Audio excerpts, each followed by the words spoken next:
Okay, looks like we are live. Hello, everyone. Welcome back to, well, not Britain's Hangout Hour.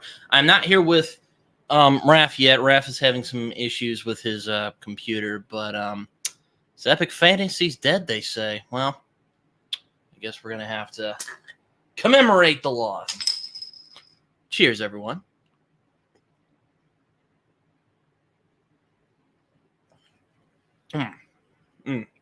Some good Mike's Hard Lemonade. Hope everyone's doing well. I'm going to be promoting this. So, yeah, just waiting for Raf to get in here. R.I.P. Fantasy. I like that. R.I.P. Fantasy. Yeah, it looks like Epic Fantasy's dead, people. Now, I am a little salty that Epic Fantasy being dead is the topic of conversation and not, the video I made about Epic Fantasy being in an identity crisis. But we'll get into that once Raf gets in here. Some good stuff. Hi, Chadia. How are you? Hope you're doing well. Sorry, Raf is not here. Something's going on with his computer. I'm going to promote this so more people can come in. The book I'm reading right now just died. No, I'll have to find a wizard to resurrect it. That's good. All good. Yeah, all right. I'm going to just promote this on... Just send this out there. Yeah, so Epic Fantasy's dead. That's a good question. That's a good question. That's fair. I mean, Raf and I did do a video talking about the state of science fiction. If you want to watch that video, though, I think you already watched that video, so you don't have to watch it again.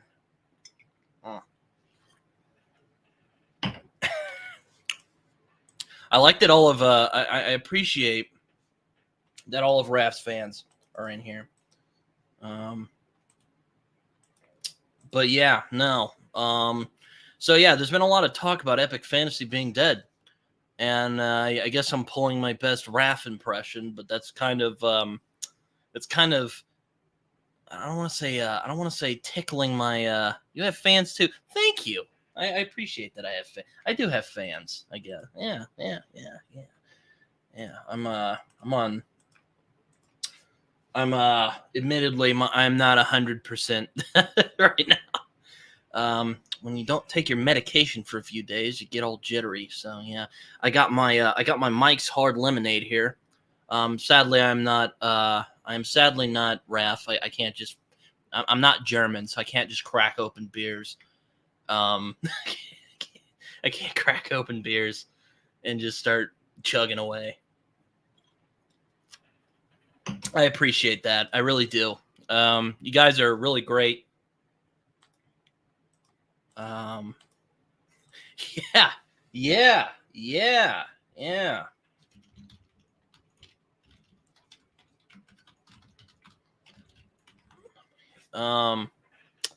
But yeah, no, it seems like a lot of people are wondering if, and I'm gonna get a little, I'm just gonna kind of spitball here real quick before we really get the conversation started. But I made a video. I don't know if you guys watched it, but I made a video a while back talking about if Epic Fantasy is in an identity crisis, and what I meant by that is, are we kind of still stuck in that Tolkien Howard model? Well, those are two different models, but kind of that Tolkien model of the excuse me, the pseudo medieval European kind of fantasy that has wizards and swords and sorcery and like I said in the video, there's nothing wrong with that kind of fantasy. I mean, I like a lot of that fantasy. I mean, I got some of that stuff right here. Well, this is more Howardian, I would say. I'd say Abercrombie is more Howard-esque than Tolkien-esque. But there's Tolkien in there. I mean, Baez is like a jackass Gandalf. But yeah, so that's what I'm hoping to talk about today. And then these freaking people who are much bigger than I am decide to ask if epic fantasy is dead because, you know, romantasy is becoming a thing, I guess, and also self-pub is being a thing. But, you know, here we are. So I'll put it this way. This video is kind of a part 2 to my fantasy. Or not this video. This stream is kind of a part 2 of sorts of my is epic fantasy and an identity crisis video. And I got Raf in here because, you know, I know Raf probably has some opinions on that as well. So yeah, I'm just waiting for him to get in here. So yeah, how's everyone doing today? I do. Yeah, no, I do like epic fantasy when it's done well. I'm a big fan of you know, Lord of the Rings, of course, and First Law, as you saw over there. I will say though, I have sort of moved away from it as of late because I found other fantasy novels that I think are. I'm more into like sword and sorcery, I guess nowadays. But because there's a lot of epic fantasy out there. It's basically like longer form sword and sorcery books, like First Law, which I pulled up earlier. But yeah, I do like epic fantasy a lot. When it's done well, you know, George R. R. Martin's A Song of Ice and Fire comes to mind. Also, Philip Chase's Idan book. I'm actually hoping to read the second one soon. I do like that, but yeah, I do like epic fantasy. It's not a it's not, but yes, I do like weird fantasy a lot. Like I like China Mieville's Perdido Street Station and the Scar. A lot of people really seem to like the Scar more than Perdido Street Station, which I guess makes sense. I would say that the Scar has a it's not as chaotic as Perdido Street Station.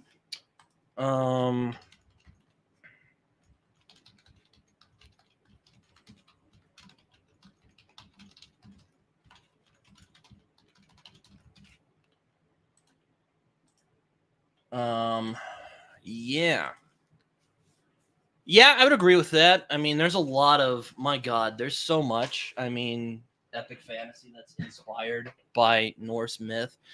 I mean, really, if you go back to like the Norse sagas, it's basically the I think the genre really is yeah. That's a good point. I think a part of the genre has always been in tension with what the genre is supposed to be and what it can be. And I guess I think a good one we could discuss among ourselves is like that's a good thing. I should bring that up. What even is epic fantasy?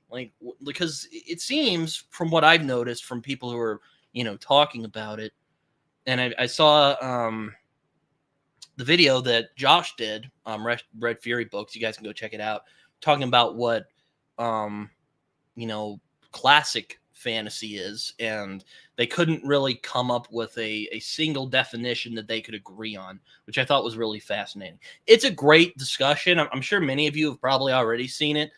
It's a great discussion.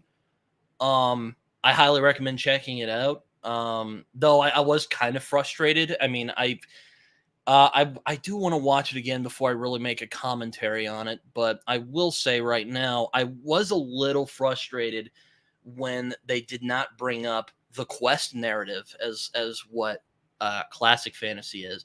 And I just kept like punting. I wasn't literally punching the screen, but I wanted to. And it's just like, they're not bringing up the quest narrative, you know? And it was very frustrating. Because I think that quest narrative is probably the oldest story structure of the fantasy genre. Like, I wish I were kidding when I said that. It, you know, it's just, yeah. I'm sorry if I'm spitballing here. I wish Raf was here. When we talk, he tends to bring me down a little. But I guess why I decided to make the stream is because I'm a little irritated. I was a little irritated, to be honest with you, as you are. As you are when people make videos where they're missing the point. And I find a lot of the conversation about if epic fantasy is dead, which I'm hoping to talk about with Raf once he gets in here. I think they're asking the wrong question. I don't think the question is if epic fantasy is dead. I think the real question that should be asked is, what direction should epic fantasy be heading in? Because, again, I made that video as epic fantasy, is fantasy in an identity crisis, because I wanted to talk about that. And, I read a lot of, a lot of the points I was bringing up.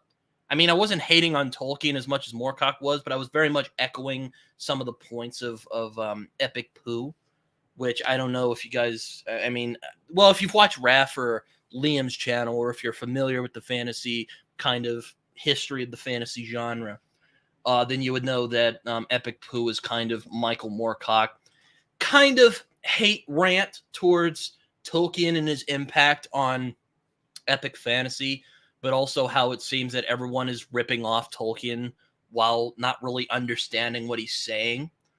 That was kind of the direction I was going with that video, and that's kind of, without the Tolkien hate. I don't hate Tolkien. I think Tolkien is. I love Lord of the Rings. Obviously, I think it's a I think it's a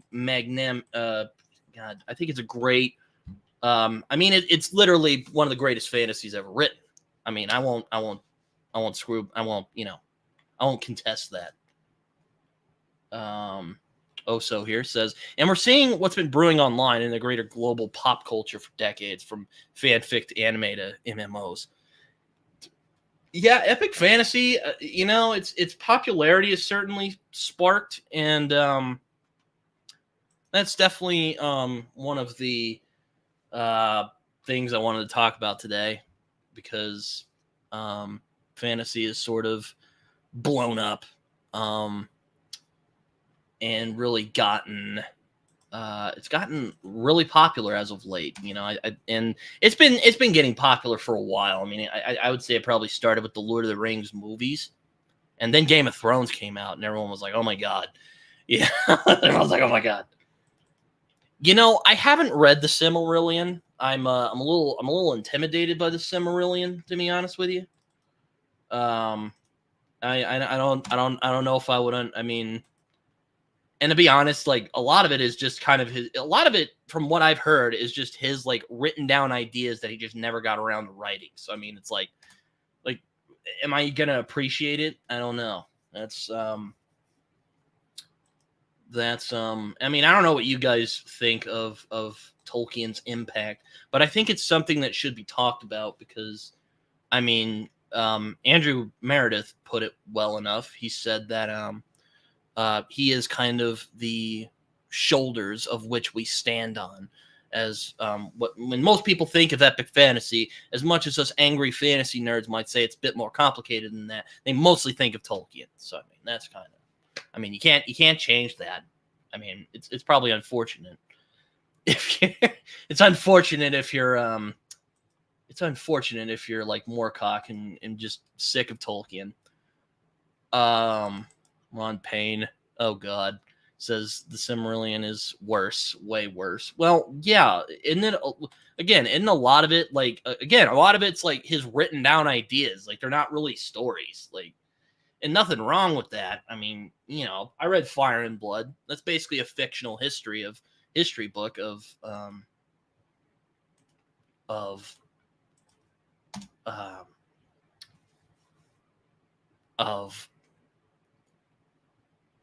I lost track of what I was thinking. Sorry, guys. Yeah, that's about what I've heard, Chadia. It's kind of what I've gotten is oh dear, Raf has texted me. He said he's connecting now. So, A Song of Ice and Fire. Yeah, thank you. Yeah, it's. I like narratives. We're all good here. It's all good, man. Oh Jesus, I'm trying to. It's kind of tough. I'm trying to promote this so people can come over here and watch it, which I appreciate all the people over here who are here and hanging out, and watching.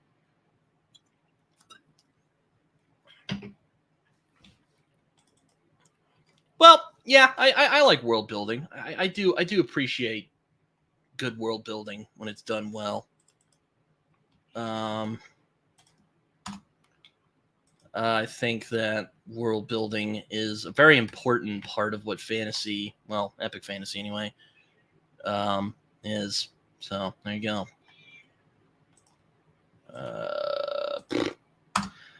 I really wish I didn't have my old my old thing.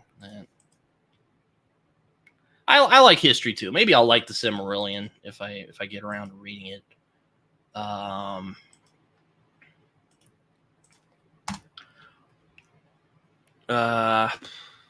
Let's see here. I'm trying to get.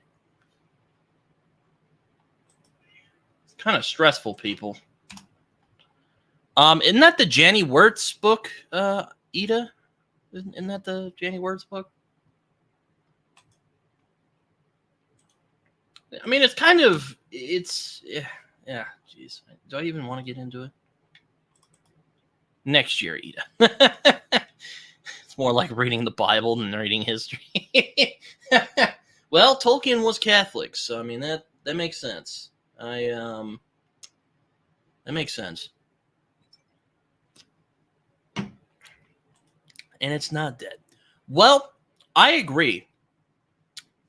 Again, if you let me be Raf for a minute, this is going to be a very bad Raf impression, but I think a lot of the people who are talking about if fantasy is dead are kind of missing the point.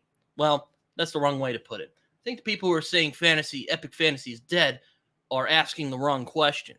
Because again, I made a video discussing if epic fantasy is in a bit of a rut. I think that's the question they should be asking, not the if epic fantasy is dead. The question they should be asking is epic fantasy in stagnation? I think that's the question that should be considered. Because I think that's a far more interesting question to discuss. And I think that is a far more I think that's a far more interesting conversation to have, because epic fantasy, as far as I'm aware, it's always going to be here. It's always going to exist.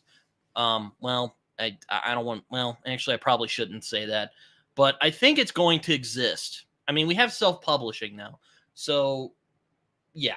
I don't think epic fantasy is going anywhere. But how does epic fantasy evolve? That's the question I'm interested in today. It's not even in stagnation. Awesome epic fantasy books are coming out all the time. Yeah. I mean, I'll admit I'm really bad at keeping up with the epic fantasy books. A lot of my, well, I guess if there is one epic fantasy, which is more of a sword and sorcery throwback with African mythology influence, it's probably Black Leopard, Red Wolf. I know I can't shut up about that book. But I think that that book is really, really good and a really interesting, unique, new epic fantasy.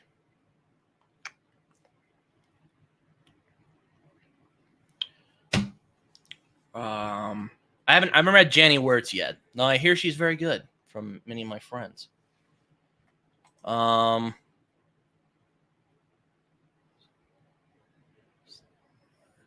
Yeah, Yeah, I think that it's not really it's as again, I understand that it's kind of clickbaity. I know it's not really, and I mean, there are a lot of YouTubers I like and respect, like Tori and Joanna, and I mean Raf, of course, who kind of made videos talking about it. Andrew Meredith, though he's not really a booktuber, but you get what I mean. There's a lot of people I respect who had really interesting conversations about this topic. But again, I think that's just the wrong question that's being asked.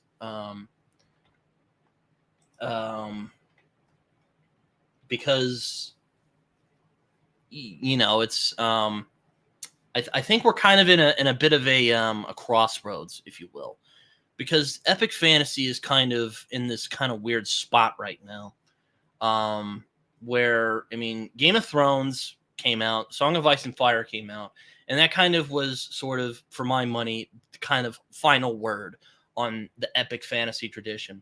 So now where are we going to be headed next? Because there's a lot of people who kind of I hope Raf gets here soon. I think I'll be more coherent once he gets up and running. Because his computer decided, fuck you, I'm not working today. So yeah, thanks technology. Uh.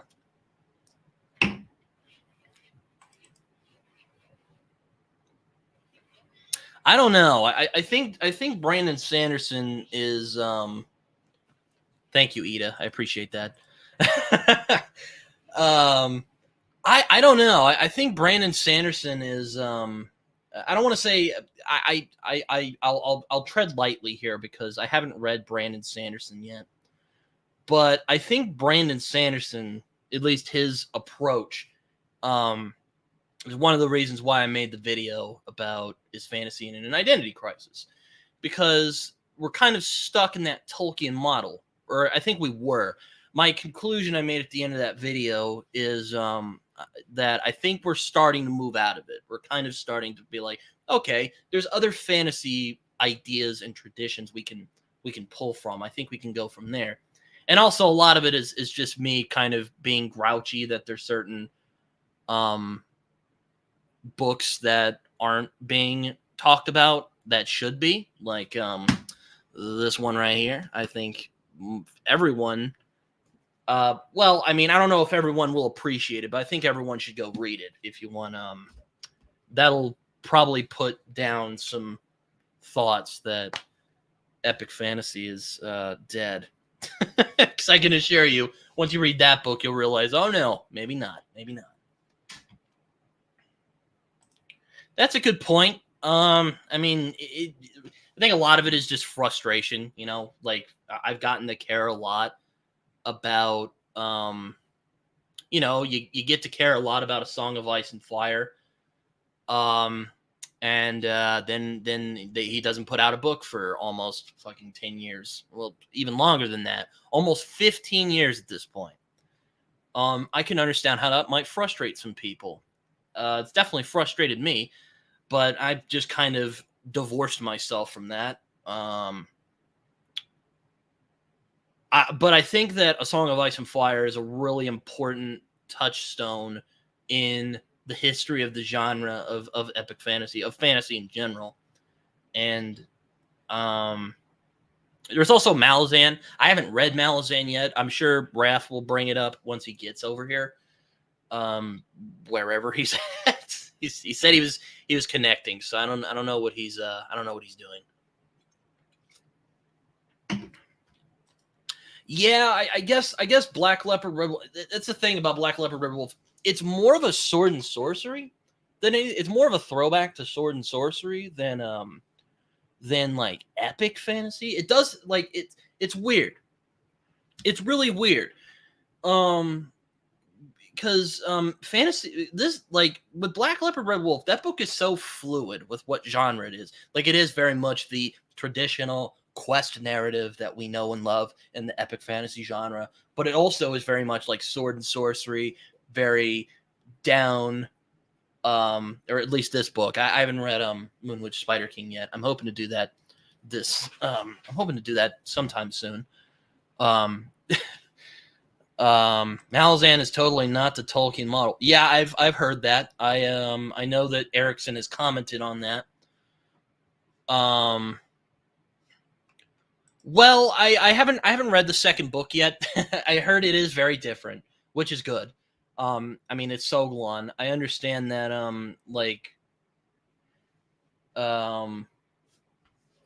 I think Black Leopard Red Wolf is, again, it's such, I think what makes that book really good, it's such a fluid book. Like, you could call it's very much a encapsulation of a lot of fantasy traditions. Like, it's very picaresque. It's the classic quest narrative. It's the classic, sword and sorcery story, just with black gay protagonists. And it's, it's also very weird. It's weird fiction as well, because there's a lot of really bizarre stuff in that. And it's also kind of taking from ancient African, storytelling, all that stuff, which is really cool. I mean, I'll admit my knowledge of that is very limited. And I would recommend, if you are ever going to read Black Leopard Red Wolf, probably be familiar with how like African mythology works a little bit, at least know a little bit. Because you'll just be lost. I mean, well, not lost. I don't want to turn people off from reading it. I think it's a great book on its own. You can read it and have a good time with it. It requires some patience. I'll put it that way. Yeah, that's kind of what I was responding to. Yeah, the Vor is really that book is just out there. It's kind of in that Perdido Street Station, American Gods kind of direction, where it's just oh,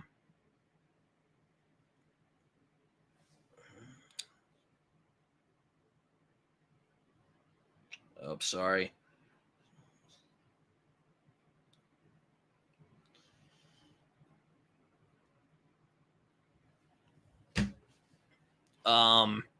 It's just not for everyone. Yeah, that's probably it's probably yeah, that's funny. I haven't read Malazan, but from what I've heard about it, this is not a series that it's or not Tig. Says, is it working for you? Because all I get is a loading screen. Everything else works though. That is freaking bizarre. I mean, I'm streaming right now, so it's working for me. I don't know what's going on my end. StreamYard is just not loading. Oh, that is weird. Yeah, no, I would agree. It is not for everyone. It's definitely. Let me get back to what I was saying. I was talking about Malazan. From what I've heard about Malazan,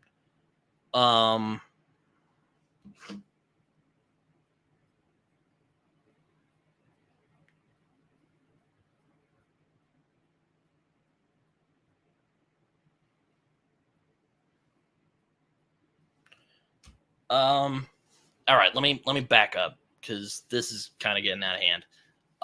From what I've heard about Malazan, it seems like it's one of those series, either you're really gonna love it or you're really gonna hate it. I have not met anyone who is just like meh about it. Most, like, it's probably how I would describe this book. This is a love it or hate it book. You are not going to be meh about Black Leopard Red Wolf. You're either going to love the shit out of it like I do, or you're just absolutely going to hate it, because you're like, what the hell is this? What is he going on about? Why is he, why is he doing all this, why is he doing all these weird, why does he keep jumping around in his narration? Like, why is he talking about these were hyenas? What are these people with what are these vampire people with electric blood? It's out there. It's definitely out there. Which is what I love about it. I think it's but yeah, you brought up the Vor. The Vor is just something else entirely. It's like Perdido Street Station, or American Gods. It is just an anomaly. I don't know. I've met some people who hate it, who just do not like it whatsoever. I've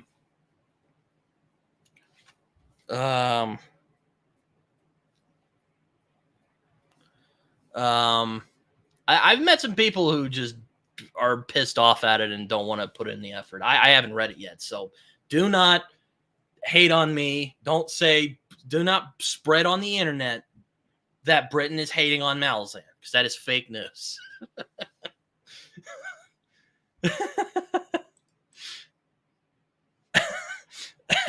I like how it's just now they're just like, no, this is just you're just wrong if you don't like Malazan. They just read it wrong. But my point that I'm making is, I guess a lot of the fantasy books I enjoy are really love it or hate it kind of books. So maybe I will like Malazan once I get to it. But yeah, no, I think but is epic fantasy dead? I say no, because, well, we have, for one, we still have a lot of popular epic fantasy going on right now. You know, we got First Law and Song of Ice and Fire. I mean, House of the Dragon is on, but that's more of a political fantasy.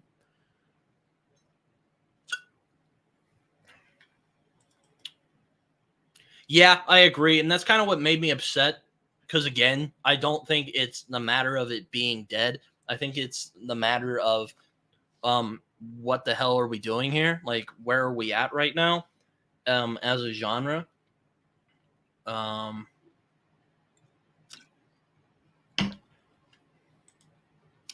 that's something I'm hoping. Well, I'm hoping if Raf gets in here, because his internet is just not his internet, but his computer's just being weird on him.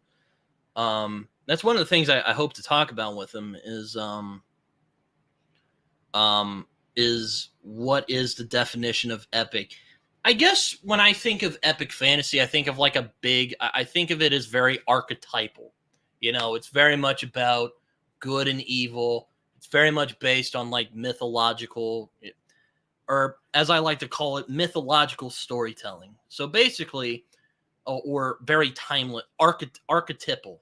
Like epic fantasy to me is very archetypal. There's the good guys, there's the bad guys, there's the there's the archetypes y'all know and love. Hello, Kitty. Come over here. You want in here? Come here. Oh, there you go. Has a map in front of the book. Yeah, exactly. But yeah, that's kind of when I think of epic fantasy, that's what I think of is a very archetypal story that it's an archetypal story, basically. Like, you could say that Star Wars is an epic fantasy because it very much is that hero's journey of Luke Skywalker goes from, scrappy farm boy to, badass Jedi Knight. You could say that. Now, a lot of people might argue if it's science fiction or science fantasy. You could even argue it's fantasy. Oh, do we have it? Do we have him? Yes, sir. Hello, Raf. Thank you, buddy. Hello, Britain. I fucking hate technology.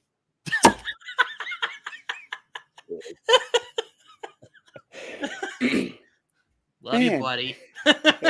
I'm glad you're here, buddy. I am so sorry. I had to go through all kinds of stuff, and I'm ashamed to say I'm right now streaming through Microsoft Edge, which no one should ever fucking use.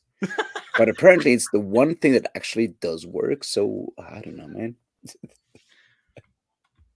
Does your cat have a cool fantasy name? No, my cat is named Jerry after a YouTuber I watched back in the day called CA Cox 97. But yeah, she's the love of my life. Sadly, no cool fantasy name. Maybe next time I get an animal, I'll call it Aragorn or something. How you doing, Raf?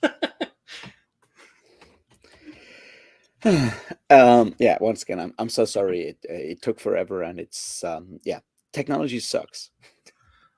But yeah, we're commemorating epic fantasy today, I guess. Yeah, it's dead, and good riddance. It sucked. It was like so boring. All these like thousands of pages of just like people just walking through like forests and you know being bored by fucking hobbits on their trail, and yeah, come on, Um, we're better I, off without it, right? I feel like epic fantasy is more a spectrum. That's a good point. I didn't think of it like that, but yeah, we Raph, we were trying to come up with an actual definition for epic fantasy because we're like, God, what the fuck is epic fantasy anyway? It does not exist. There is no definition of epic fantasy, and that's kind of the point, right? See, like the term epic already is sort of like problematic.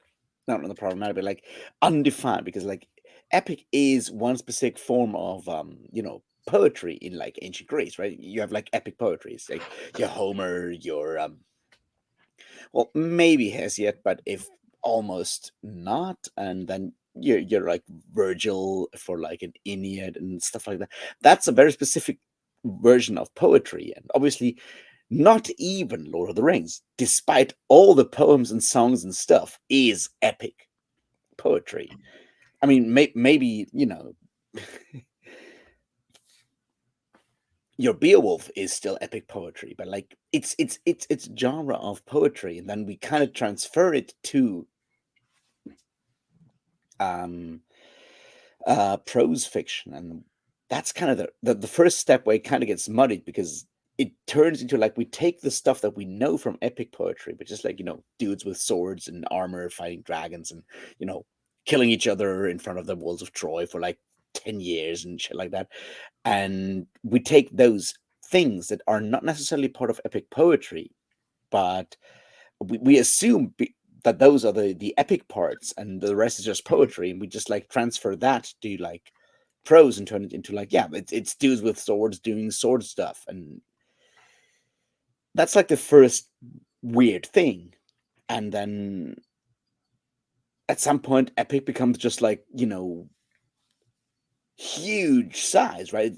Epic becomes sort of like a term for like it's huge, right?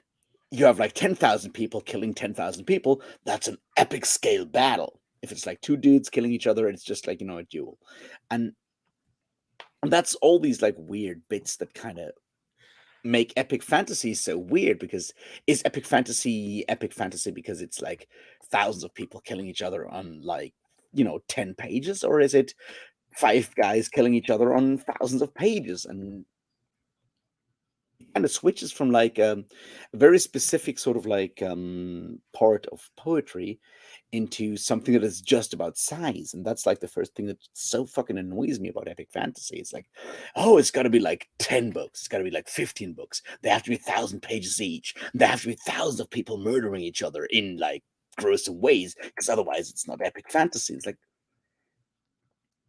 why? And nobody knows. But that's like my first thing why I'm so annoyed by the whole like epic fantasy things, like people thinking of epic as just like a size thing. Um, Because oh. size does not always matter. Alacia here is on fire. I don't know if I pronounced your name correctly. Please, if you want to correct me, feel free. But she's like, I do think, also think, and I think she's messed up there. Epic fantasy is less desirable right now since a lot of modern writing is considered. Oh, don't even get me started on like writing trends. I could go, on a rant about that. Don't you get me started on that. Oh my god. Oh my god. But no, yeah, I see where you're coming from though. I mean, I've been rambling on for like 30 minutes about like genre Yeah. and what the hell we're talking about. Here's an interesting thing though. So let me add this. So I sometimes listen to heavy metal music, and there Really? is a I didn't know that. yeah, there is a sub genre of heavy metal that's called epic metal, and most of epic metal is either about Greek mythology or about sword and sorcery stuff. And it's also sort of kind of crude in like its sound profile. It's very sort of raw in a lot of ways. And that's sort of like what I sort of connect to the term epic in a lot of ways. Like it's your 60s, 70s like visuals, right? It's all like slightly bronze, it's all like slightly yellowish in like color, it's your swords and sandals kind of stuff. And a lot of like what people consider epic fantasy nowadays just doesn't cut it for me, because like Brandon Sanderson might write, 1,000, 1,500 page books. Those don't feel epic to me because they're not all covered in like dust and sand all the time, and no one's wearing sandals and using bronze swords anymore. It's not epic in that regard. And So Raf, yeah, you've read Malazan, and yes, I think it would be safe to say that you're quite fond of it. What would you call like Malazan in terms of like genre? Because we were kind of talking about that. Because Malazan. I have not read Malazan yet, and I was mentioning how it seems to be kind of a love it or hate it kind of book, and people were disagreeing with me in the comments section. But what would you call it, Raf? Because you're We call Malazan. you've made a bunch of videos about the topic. I have made, one or two. I would call Malazan.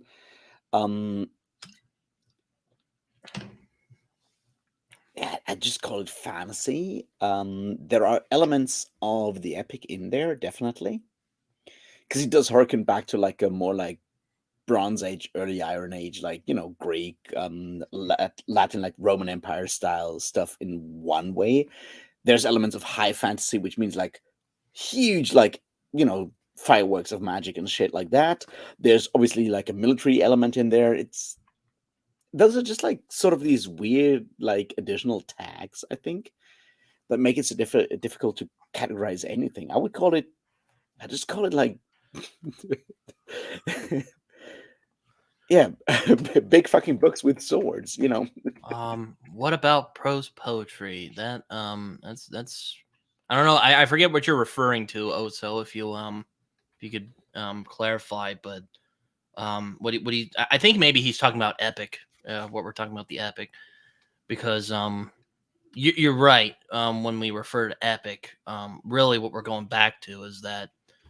I mean, I'll put it this way: if you want to know where fantasy comes from, where like a lot of it probably comes from, whether it be consciously or unconsciously, read the Odyssey or the Iliad or Beowulf. Hello, Dr. Chase. Dr. Chase is probably going to arrive here at some point and be like, oh, someone say Beowulf.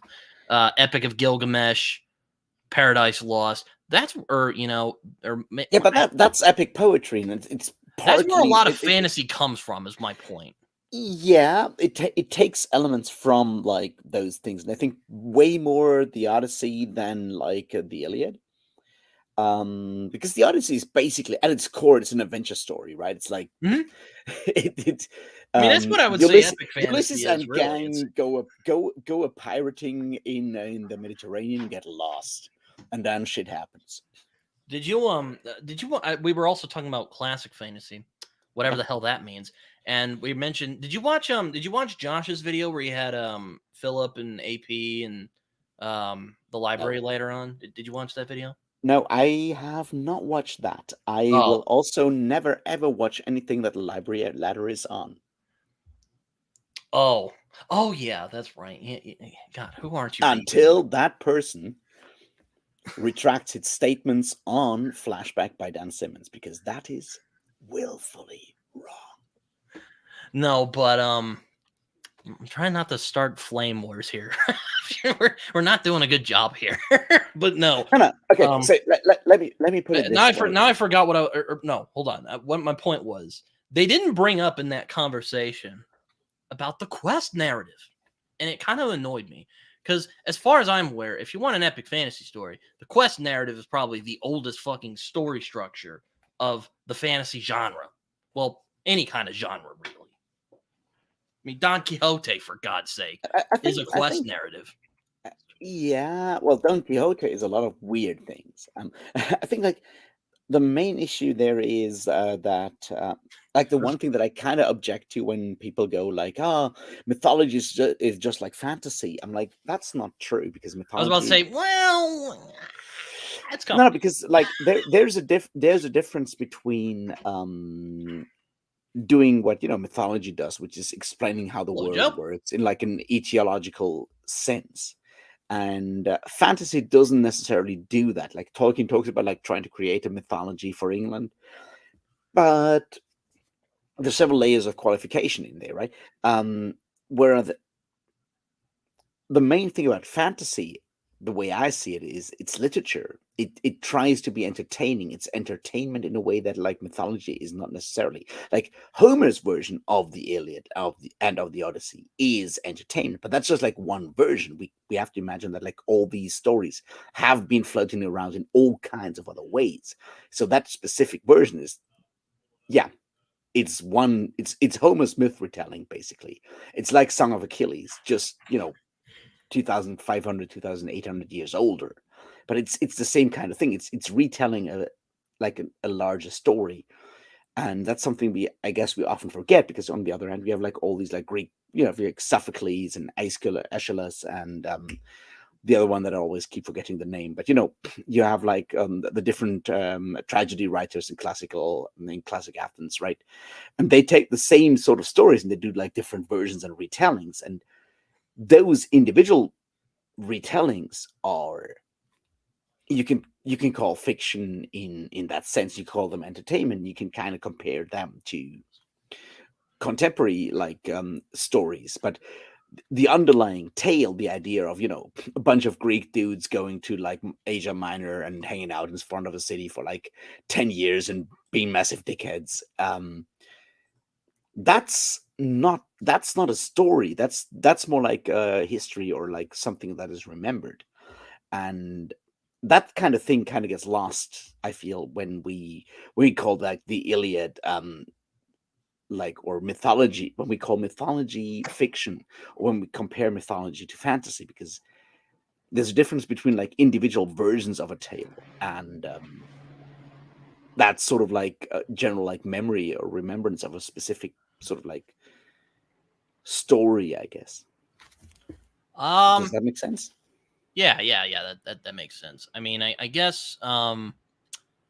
Well, like I said, this is kind of this stream here. I was hoping to make it a kind of part 2 of sorts, to because I was kind of rambling on for about 30 minutes before Yeah, you popped in yeah.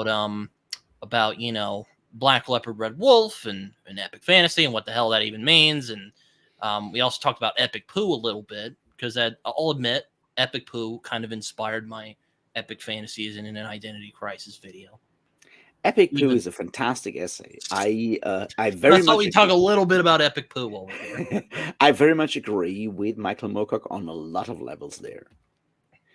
I don't necessarily agree with all of it, because obviously I do both like I like both Winnie the Pooh and Lord of the Rings, but I feel like the criticism that Michael Moorcock brings to the table is very much valid and important, and that kind of gets lost because a lot of people go like, "Oh, yeah, it's Tolkien," and then they just like It's get their all Tolkien's pitchforks. fault.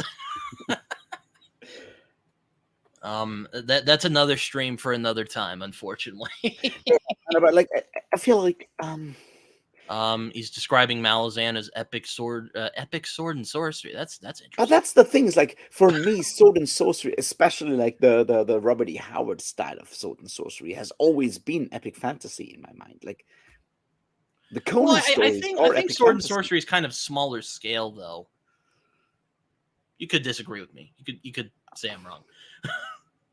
But that's the thing is like, what makes it smaller scale in the fact that it's all about Conan and not, thousands of people, or that it's short stories, or what makes it Well, I mean, like smaller it's scale? mostly about going with Conan because he's kind of the example, but he's kind of, he's just kind of doing his thing. I mean, he does accidentally, or he does kind of become king by his own competence, which he ironically is a punishment for someone like Conan, because he doesn't want anything to do with that. Being king sucks. No one wants to be king. Um, um, or maybe it is because of a short story. I don't know. Like when I think of sword and sorcery, I think of kind of day in the life guys kind of like, think like Foffer and the Gray Mouser. That's kind of two guys screwing around, getting into hijinks and trouble. Yeah, but so let me try to get closer to like a definition of what makes fantasy feel epic to me. Okay. And when we look at, say, like epic poetry and like those kind of epics, like the Iliad and the Odyssey, and maybe the Argonautica and the Aeneid and Beowulf and so forth, the one thing that kind of stands out is that its main heroes, whether it's Achilles or and Hector in the Iliad, whether it's Ulysses or like Odysseus in the Odyssey, or Aeneas in the Aeneid, or Beowulf in Beowulf, and so forth. Their main characters, their main heroes, are very much larger than life. They are not human. They are already like sort of superhuman. They are, they're not gods, but they are certainly like heroes. And there's, when you look at I'm going to do like a quick sort of like distraction here. Like when you talk about Greek history, for example, there is a thing called like hero cults and hero worship, and the idea in Greek history, like in like the third and fourth and fifth century, is that you have like hero cults where people worship people like, I don't know, Theseus and so forth as heroes, and they're literally Well, thought maybe of. not by our modern conception. They're not heroes. No. The thing is, they worship these heroes, and they are literally larger than life. There's an episode in it's still in Herodotus, or it might already be in Thucydides, but I think it's still in Herodotus. There is an episode where the Greek general, like the Athenian general Miltiades, goes to the island of Skyros, I think. I might getting the names wrong, and exhumes the bones of Theseus, who is sort of like the almost founding hero of Athens. Well, not the actual founding hero, but like, he's important for Athens, right? And they know it's Theseus because he's like his bones are larger than human bones, so he has to be a hero because he's like literally larger than life. And that sort of, I think, is important, is very important to the idea of like epic fantasy. Those people like Agamemnon and Achilles and Hector and Paris and all, they are sort of human. I mean, they're not fully divine, but they are certainly larger than life. And Beowulf is the same thing, right? He's king and so forth. He does like amazing feats of strength. He's clearly more than just human. And I think that's sort of something that we can use to define epic fantasy, or where we can take a very specific element of the epic that goes beyond, yeah, well, it's old, or it's like It's old. big books or whatever, right? And that is like it features characters that are somewhat larger than life, but are still fallible in a human way, but are stronger, larger, whatever, more capable than average humans. And in that regard, Conan would certainly qualify as epic fantasy, because Conan is very much like, obviously, because Robert E. Howard is very Nietzsche, very much captured by Nietzsche. He's very much like an Ubermensch in that regard. Right? He's stronger, faster, whatever than human in He's that not regard. educated, but he's crafty. I say he's clearly stronger than other humans. He's clearly faster or whatever than other humans, and that sort of like larger than life thing, I think, is key to like the idea of like an epic in that regard. Like Aeneas is like is like the son of a god, and well, in this case, a goddess and a human father, and you have like Jason and the Argonauts. Those are like, they're not just like average dudes they're doing stuff, but they are like sort of, yeah, larger than life in a lot of ways. They're almost like superheroes in that regard, and I think that's sort of important for like for the genre of the actual epic, is that you have characters that are sort of archetypes in a lot of ways and larger than Well, life yeah, I did mention superhumans. that earlier. We were talking about like a lot of when I think of epic fantasy, I think archetypal. Or is that the right way to say it? Archetypal? I can't say anything today. But I feel like the fact that you deal with characters that are sort of like archetypes and are larger than life humans doing stuff that is sort of archetypical for humans, and that's in a lot of ways what makes it feel epic. And that's something you can, look at with Lord of the Rings, definitely. Mm-hmm. Because you have characters there that sort of like embody specific virtues and do stuff that is like over, larger than human in a lot of ways. You have like Aragorn being like sort of like the embodiment of like the good king, like the good divine king in a lot of ways. You have Sam being, well, the archetypical sort of like person of the like son of the land kind of thing, and you have like a lot of these characters in Lord of the Rings have that feeling. Whereas, for example, I don't know if you can apply that to like the Malazan Book of the Fallen, because it's very much about the fact that like everyone is just like average people doing more than average things, which is part of the underlying ethos in a lot of ways. It's like that we can all grow like beyond ourselves in a lot of ways. In like exceptional circumstances can make us all be can make us all like sort of like larger than life people, because we can be exceptional if the circumstances like require that. And I think that's sort of like the difference between, say, like the Malazan Book of the Fallen and a lot of like grimdark in general, not that like Malazan is grimdark, but like Did you grimdark as make a well. video about why Malazan isn't grimdark? Okay, grim.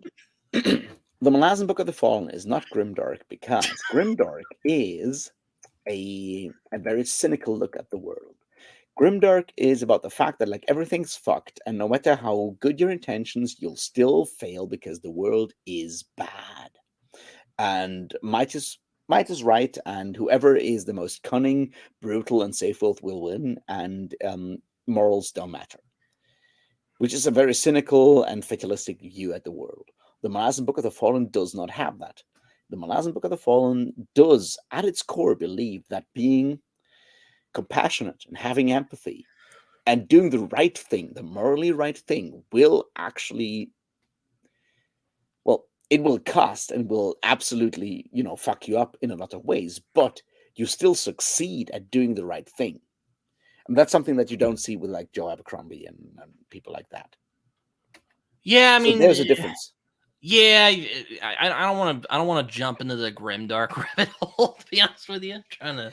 Yeah, but that's like the big difference between like grimdark and like the Malazan Book of the Fallen. Like it's still very much about average people doing more, like going beyond being growing beyond general expectations. I think that's like the key that makes Malazan not epic in that regard, because those people are not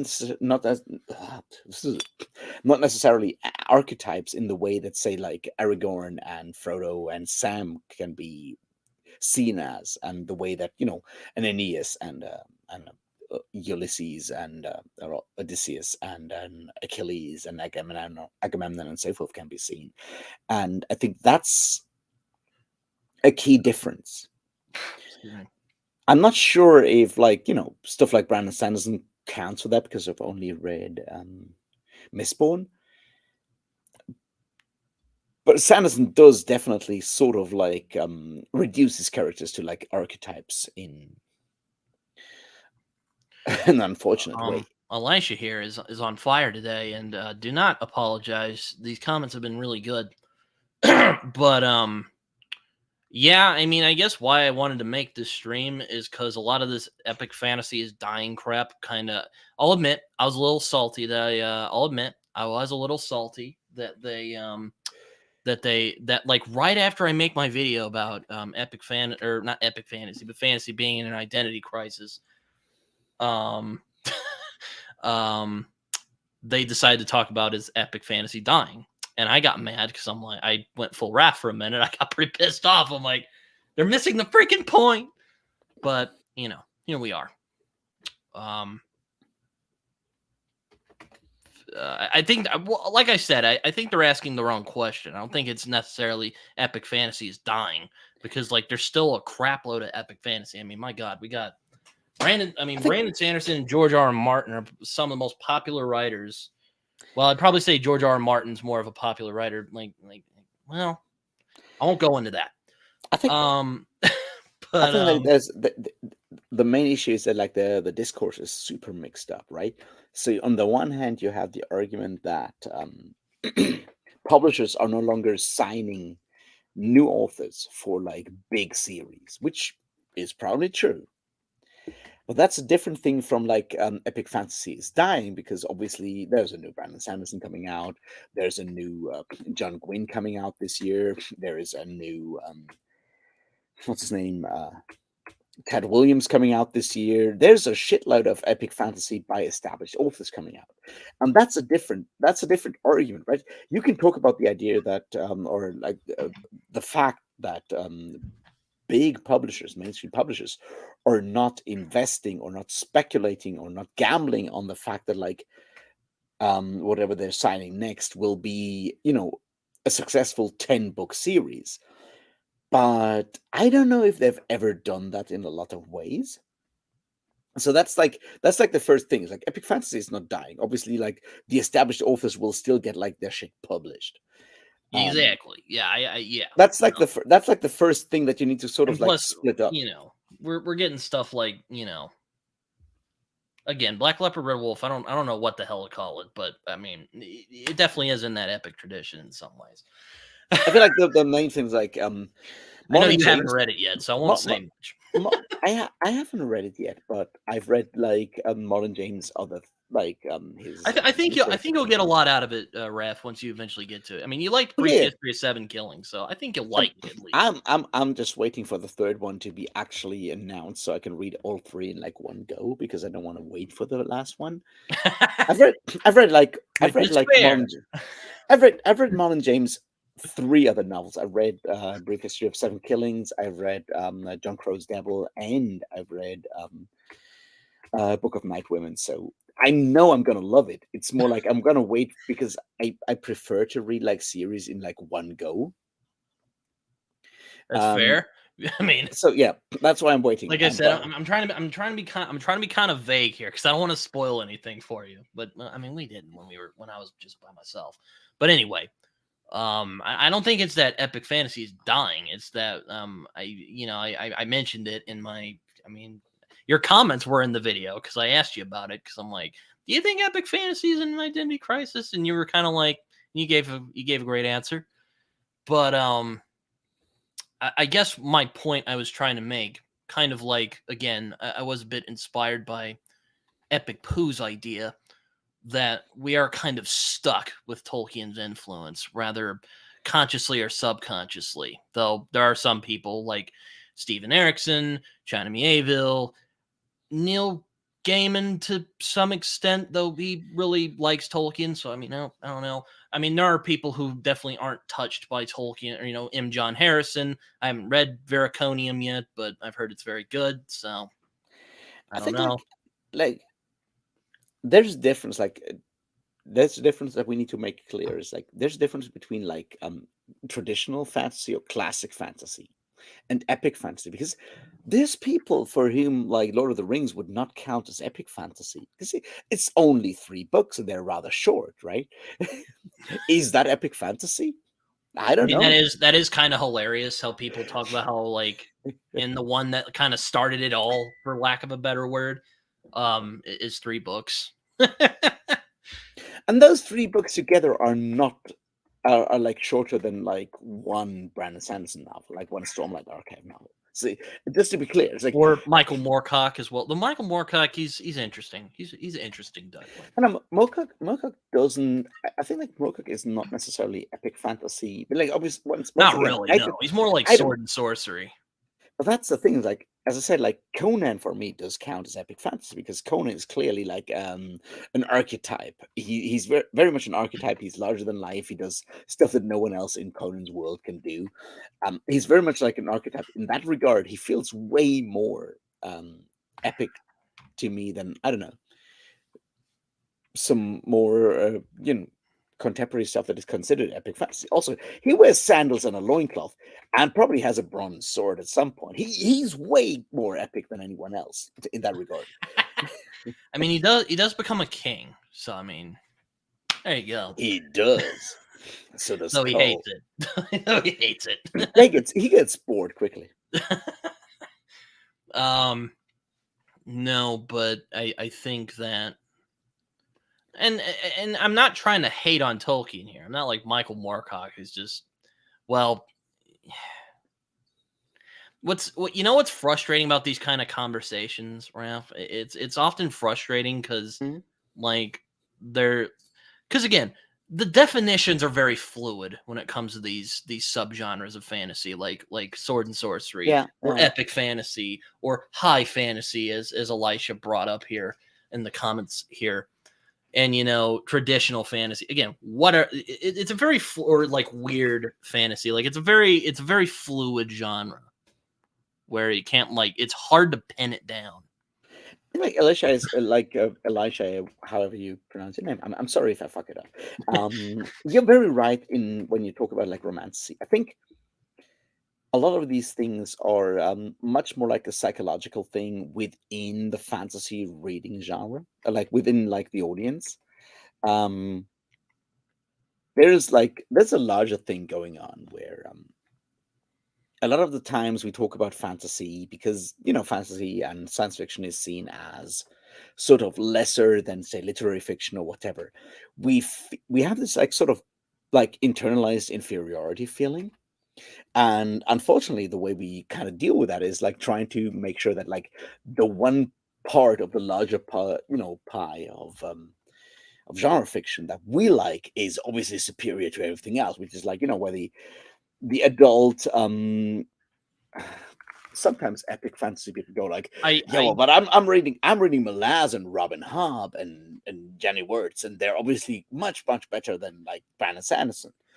And the Brandon Sanderson people go like, well, we're reading Brandon Sanderson. Those are big books. We're definitely better than, I don't know, the Hunger Games and Twilight. And the Twilight and Hunger Games goes like, well, at least our dragons are not fucking, so it's clearly better than Fourth Wing. And and it's this very specific thing that is sort of like built into this weird society that we've created, where everything is like sort of like tied to hierarchies and tied to like competition, where we sort of need to kick down to sort of still pretend that we're still kind of cool. So, Raf, is it capitalism's fault? Is that what you're getting at here? Not necessarily only capitalism's fault. There's a second layer in there that is very much about like patriarchy. Oh, okay. I was going to mention, it is kind of hilarious, the romantasy kind of trend that's been going on, because the medieval romance, which is also a big inspiration for fantasy as we know it today, but I don't want to get into that. That's a little too nerdy for. It might be a little too nerdy for this. No, so like here's the thing: like last year, like in my preparation for that Sanderson video that will come out at some point, I promise.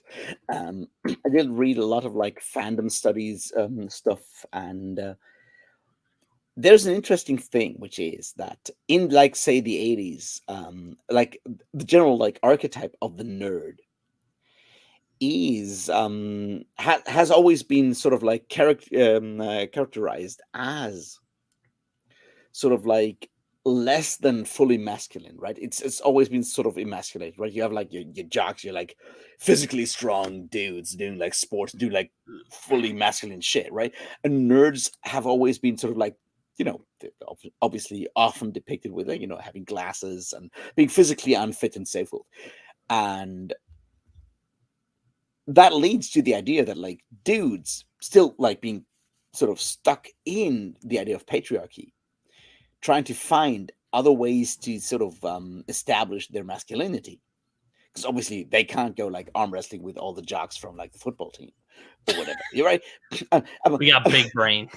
I'm very much like sort of like simplifying stuff here, right? But the thing is, so you have that, and that leads to the idea that like in that field of people that are interested in, you know, fantasy, science fiction, role playing games, card games, all the other stuff, in that way that people that identify as male in that field need to defend their masculinity in a much more vicious way than people do, accept it like fully, classic masculine roles of like, I don't know, throwing inflated pig bladders at people.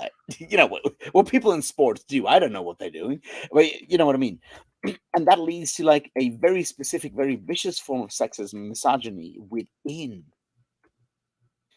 the nerd field. And while I don't, I don't want to call anyone out doing this right now for being like actively misogynist or whatever, right? No, but here's the thing, right?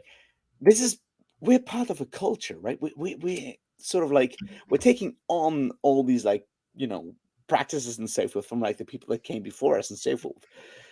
And that means people that are into fantasy or science fiction and think of themselves as nerds or geeks or whatever, find romance icky because it's defined as feminine. And we find,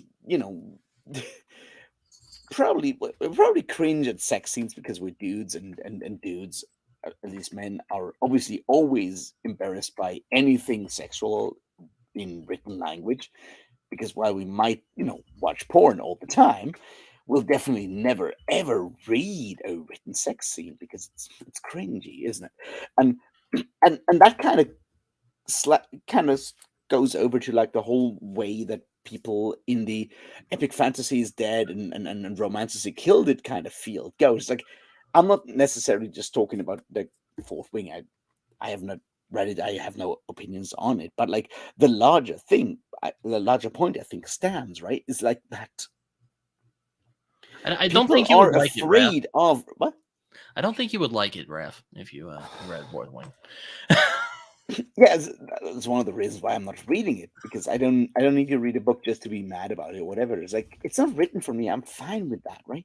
But I feel like a lot of like the sort of like arrogance of like the epic fantasy people looking down on it is sort of rooted in a form of sexism. Going like, yeah, it's like, it's TikTok, it's book talk teen girls watching, reading, in this case, fucking dragon porn, and that's it. And it's like, but yeah, are you saying that, Fourth Wing as a book in particular is bad, or are you just saying that like being a teenage girl is bad?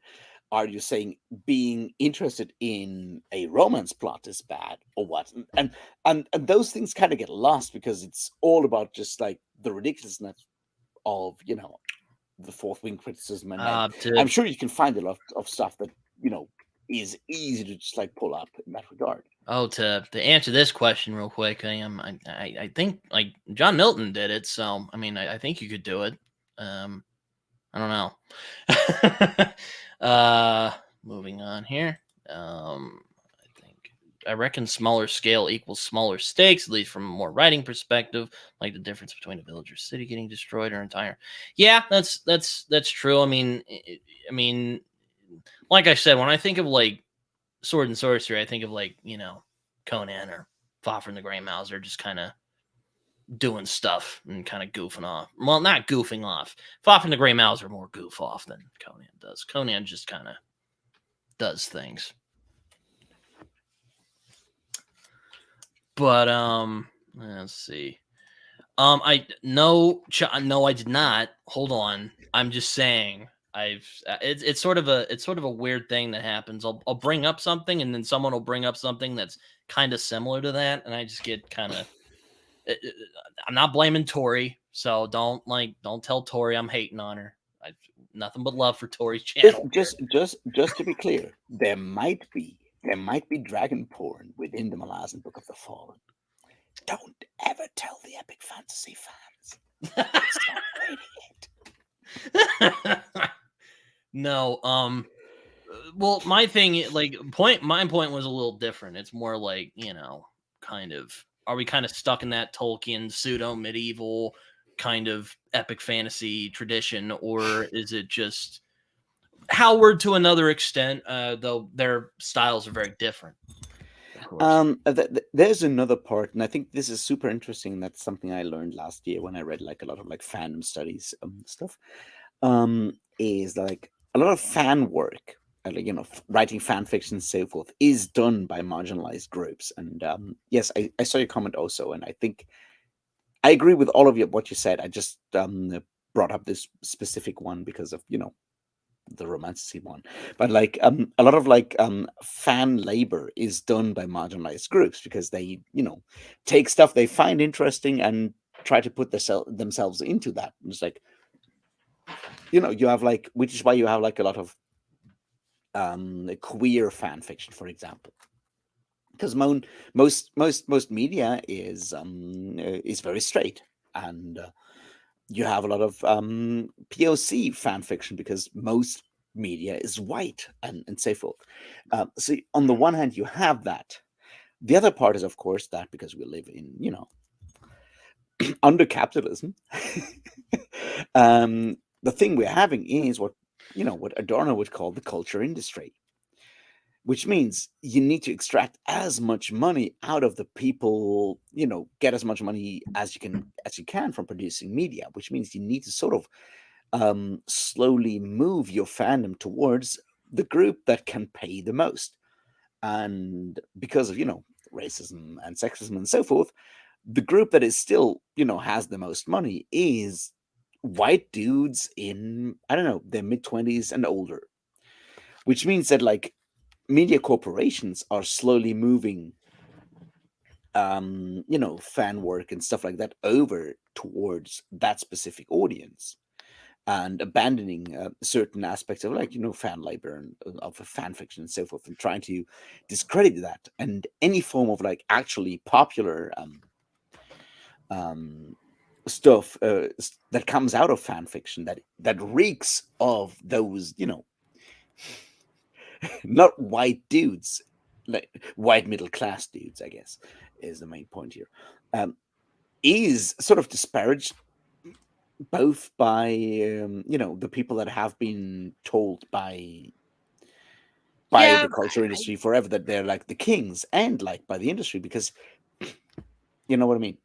There's a tendency to sort of like prioritize yeah. I don't really think romantasy is really like it's just epic fantasy with erotica. It's just which I know I'm probably gonna get blasted on YouTube for saying that, but I mean, look, I like dragon porn. Like I mean, I personally you, don't like dragon porn. It's not my kink, but I'm fine with having like epic fantasy stuff with erotica, and it's like if it makes people happy, if it makes people read books and do stuff, that's awesome. Does it have to be Fourth Wing? I don't think so, because I feel like Fourth Wing in particular is a bit of an industry plant, because Rebecca Yarros was writing classic romance novels for a long time, and then they got her to write like a fantasy romance thing and push that stuff.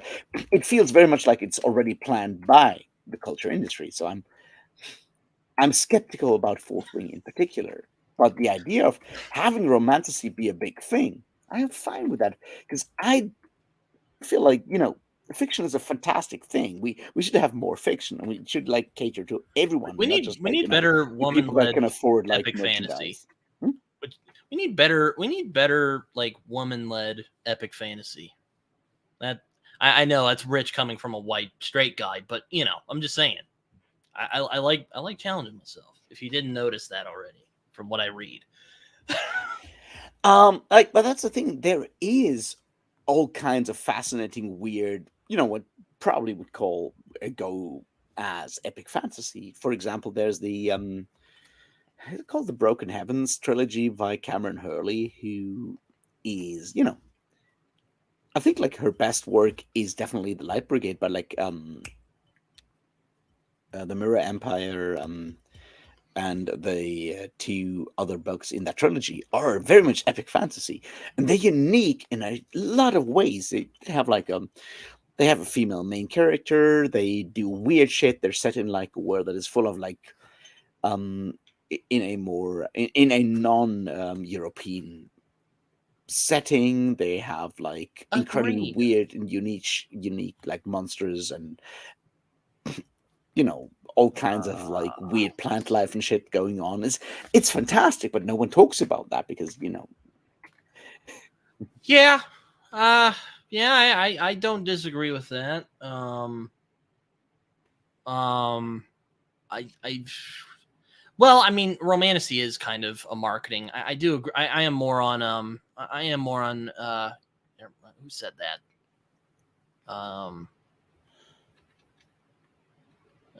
I am more of agreement that romantasy is more of a marketing thing than anything else, rather than like an actual. Because like romance fantasy, romance has always been in fantasy. Like like I said, there's the medieval romance, which isn't really the romance that we think of, but there's a lot of romanticism and romance in the fantasy genre. I mean, my God. I mean, I know Arthur legends are. You were just talking about mythology versus fantasy earlier, yeah. but like one of the most famous like fantastical things is Lancelot and Guinevere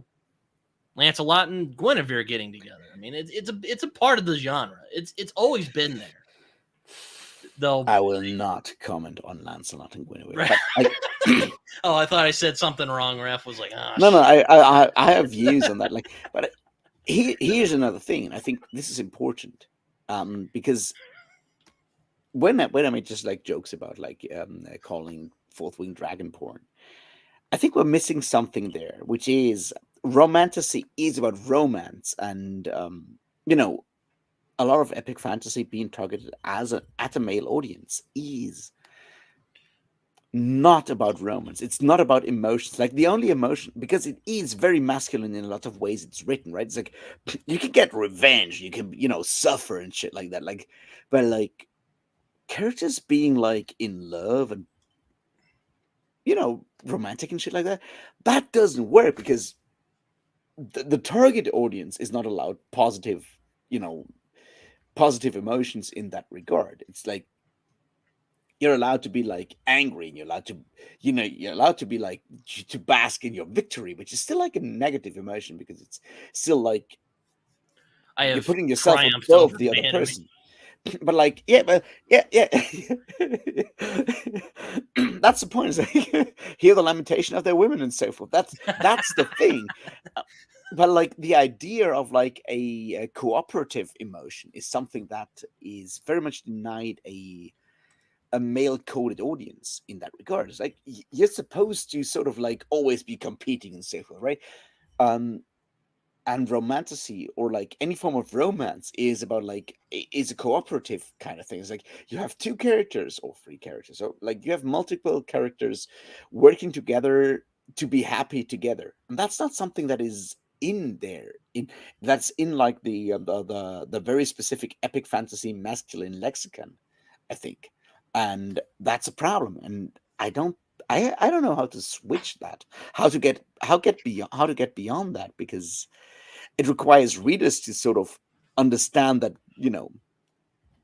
being all about like being the last man standing and then getting the girl that is hopefully already naked is kind of fucked up.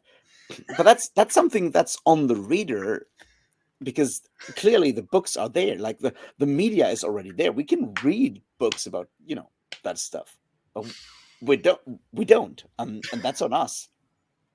Oh man, I know I already read 3 chapters of Fourth Wing and I gave up. But man, there's not actual dragon sex. I'm out of here. That is a scam. Anyway, let me go back to not all romantasy is inherently smutty or spicy though. Yeah, I agree. I mean, it's not like, again, I think romance is I don't know if I'd say it's a big part of fantasy in general, but like there's a lot of romance in fantasy, and not just like being in love with someone Mm-hmm. and, you know, banging. It, you know, there's also like the fantasy genre is a very romantic genre.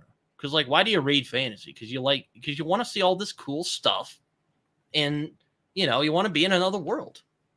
Well, that I think is there's like two different different definitions of like Again, romance. I guess you have like on the one hand, okay, let's talk about like romance as a definition of like interpersonal connections, right? That one I think is very much like a problem that we have, that like the masculine coded thing is competitive. It's adversarial. It's, being stronger, being faster, being whatever. And that's the thing that a lot of like men get taught, even though it's like you gotta conquer the woman or what. It's always adversarial, whereas like the romance, a romantic kind of version is, it's a cooperative thing. You want to hang out with another person and you want to make both lives better by cooperating on that thing. That's the one thing. Then you have like romanticism in like a literary historical version, right, which is sort of tied to like the early 19th century, which is reaction to the Enlightenment and the hyper yeah, it's rationalism of basically the. we're getting too rational, and Yeah, exactly. So we go back we're getting and too we try to. rational and empirical. Yeah.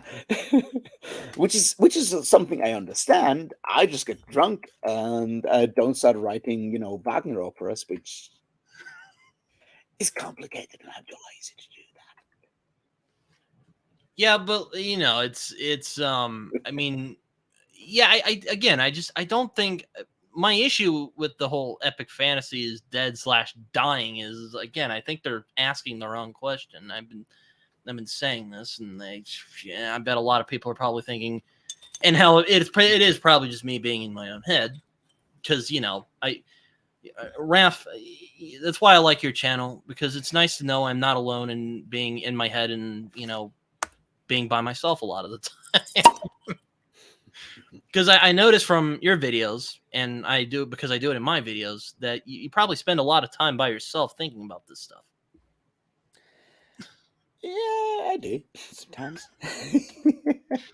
No, but it's just, I'll put it this way: do you think, Raf, that we are stuck in that Tolkien model of fantasy? No. Because I said in my video that I think we were, but we're not. We're slowly starting to kind of, you know, move away from that. I mean, you know, we're getting stuff like Black Leopard, Red Wolf, or, you know, Perdido Street Station, or even Elric to that exam. That's kind of just, Right.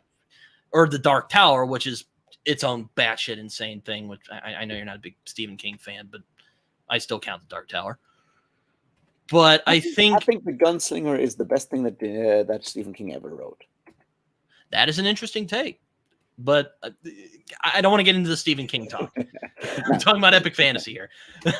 I don't think fantasy has ever been stuck in a rut, because there's always been a lot of like interesting, unique, weird shit going on in fantasy.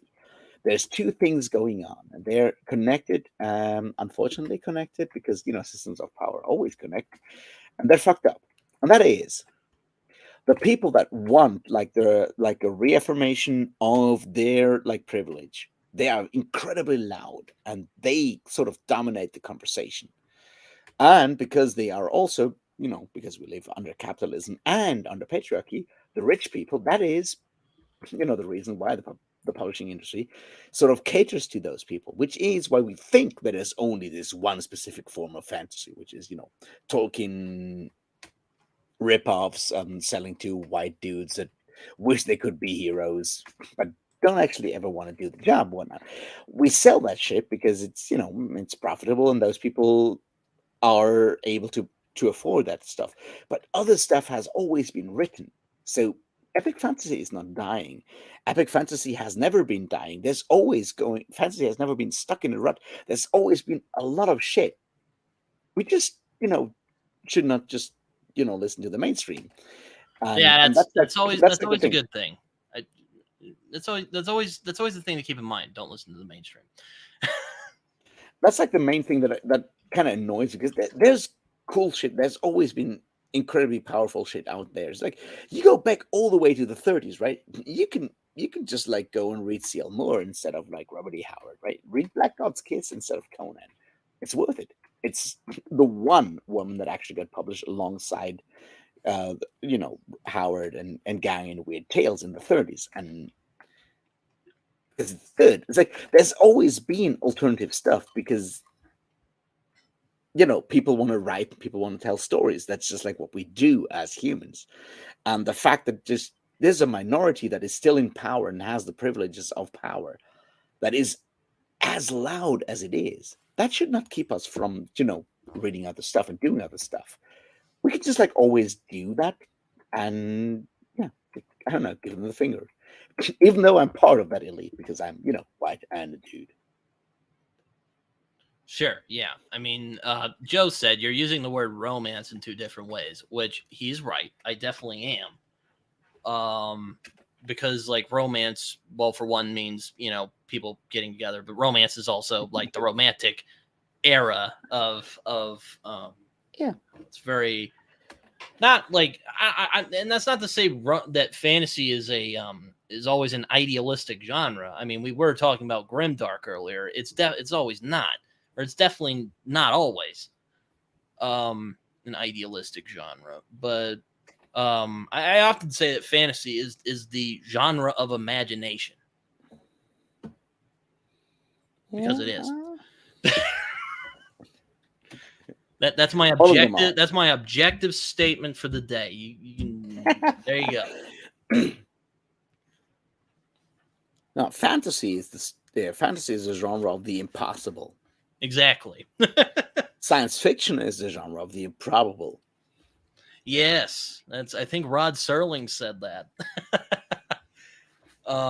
Could be. I've just been reading like a lot of like Roberto Eco.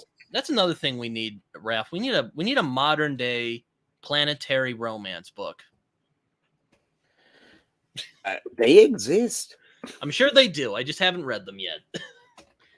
Because I do have my issues with Edgar Rice Burroughs, but I like the vibe. I like the setting. I mean, I think like Howard is better in terms of like pulp writers, but like it's just cool.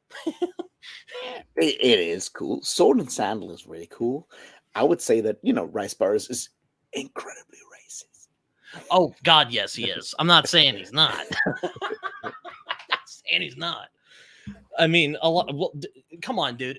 He's a pulp writer in the 30s, Raf. A lot of those guys were racist. No. Rice Burroughs is like a pulp writer in the 1910s. He's even worse than that.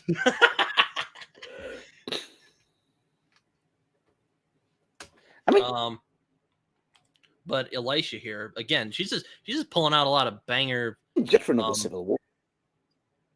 He's pulling out a lot of banger comments here today. Genres will always rise and fall in popularity. Yeah.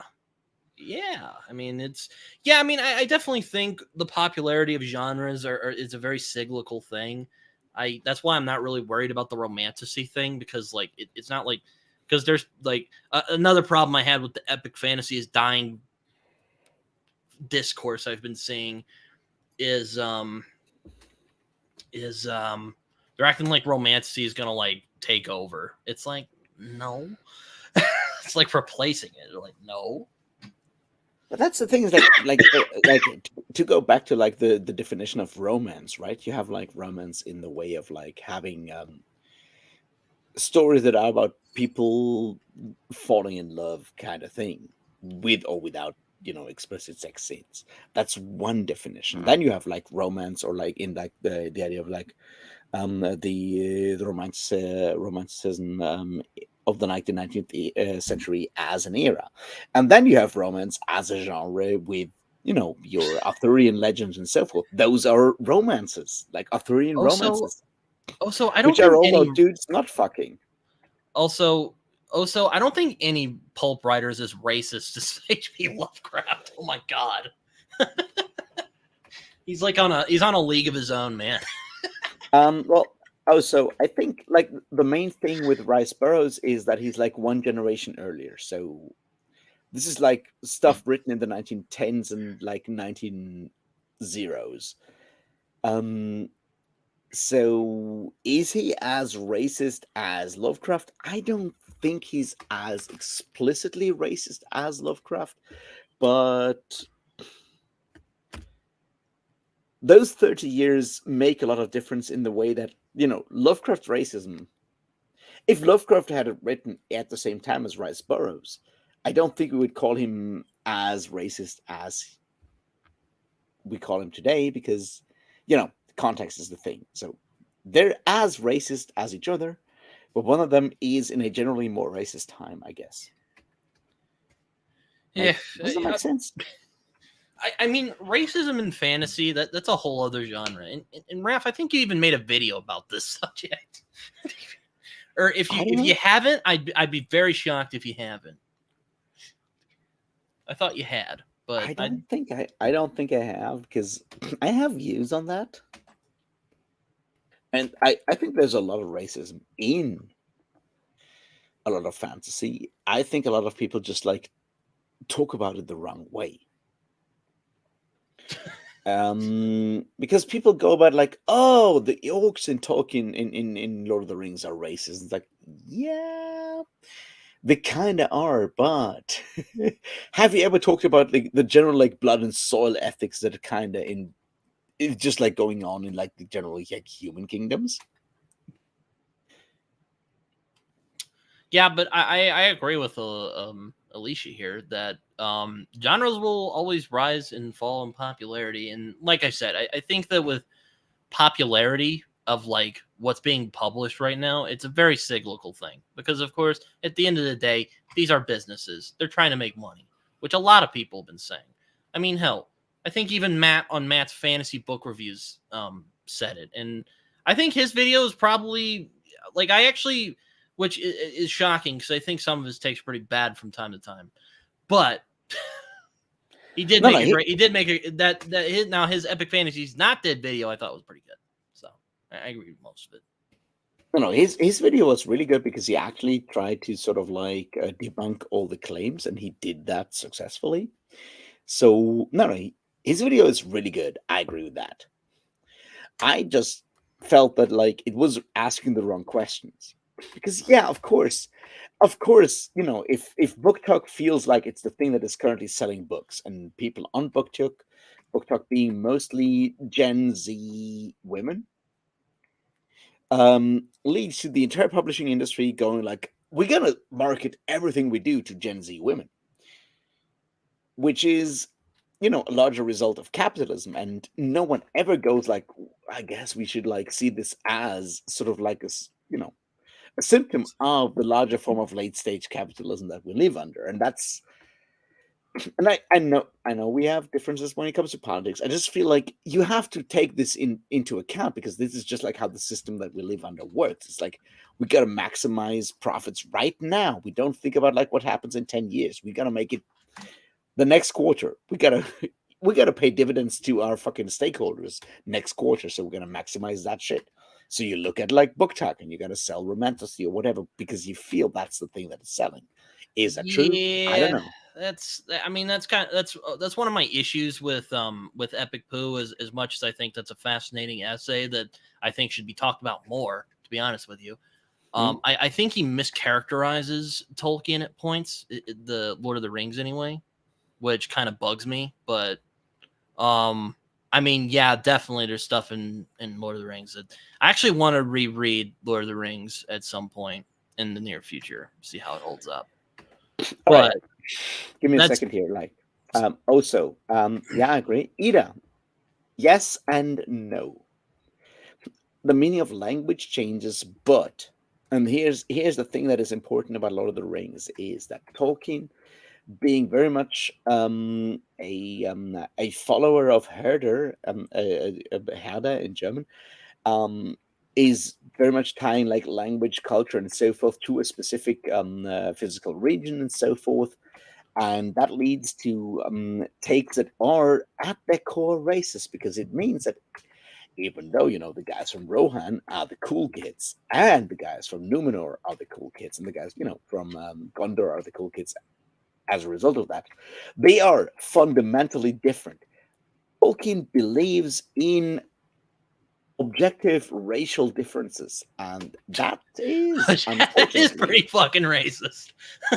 that's racist at its core. Whether he goes like these guys are better than others doesn't matter at that point. But like he believes that there is a very specific objective connection between language, country, and the people that live in there. It's like a blood and soil kind of thing, and that's unfortunately problematic. Yeah, I mean it's again, I need to read Lord of the Rings again. There's actually a couple of series. I'd like to read A Song of Ice and Fire again. I don't know when I'm going to do that, but I'd like to do that at some point. I'll do it when Winds of Winter comes out. Yeah, yeah, and George has been teasing us about. It's actually since I'm thinking about that, I think that's a good little segue to another point about like A Song of Ice and Fire's impact on epic fantasy. And I don't mean to like call you out here, Raf, but I watched your Malazan is not Grimdark video, and I kind of disagreed with your characterization of A Song of Ice and Fire. But we can get into that. But also, I did think it'd be interesting to talk about its impact on the genre, because I think that's something that should be considered. Which is another frustration of mine is I find, and I'm not naming names here because I'm trying not to, we're not naming names, but there are some people I've noticed who don't really seem to like grasp the history of the genre. Like a lot of people don't seem to know that like it's not like Abercrombie and Martin are not the cream of the crop of the genre. They're both really good, at least in my opinion. They're both fantastic. But they're pulling from others. They're in, as I like to say, because I think literature in and of itself is a conversation. They're in conversation with the fantasy genre as much as they are telling their own stories. And I think that's another topic I wanted to talk about is sort of the conversation in fantasy, because I think that's and I think Malazan does that as well from what you've told me about it, what I've been told about it. But anyway, I'll stop talking. Raf, thoughts? First of all, no, Ida, you can enjoy Lord of the Rings as much as you want. I enjoy Lord of the Rings. I've read it like, I don't know, 10 times by now. I also enjoy, some Lovecraft and a lot of like Robert E. Howard, and it's racist as fuck. I was gonna say, yeah, I like Robert E. Howard. There's some racist ass shit in there. And Conan. Oh my god. Part of that is obviously like the privilege that it's, as a white dude, I kind of can ignore a lot of that, but like, yeah. Anyway, I feel like how to say that. I feel like George R. Martin's and Joe Abercrombie as sort of like the second half of that have been incredibly impactful on the contemporary fantasy genre, and that's because of television. Yeah. George R. Martin worked in television in like the 80s, and you read Game of Thrones, and it's written like a TV show. You have like a focus on like one character. You always end a chapter on like a cliffhanger. All that stuff is very much written to be adapted into like a TV show, and that's not a negative thing, right? That's fine, and I think that's sort of like the new thing that George R. Martin brought to fantasy was actually taking these different like ways of storytelling that television had like developed in like the 70s and 80s, and taking those and using them, applying them, bringing them into like the fantasy medium, the fantasy literature medium, and he did that, and it was incredibly successful. And you have the same thing with Abercrombie, who worked in television as well, right? Like Abercrombie was like doing editing and cutting and stuff. I think the difference is that where like television and like visual media, like movie and television, sort of very much turned from like a more stylized form of violence to a more hyper realistic form of violence in the 70s and 80s and so forth. That's sort of kind of what you see with like both Abercrombie and Martin. Martin is violent, but he's not like as hyper violent as Abercrombie is. He brings that to the genre, and that's something I'd that say Abercrombie's more cynical than George is. Like yeah, that's kind of my disagreement with you about Game of Thrones.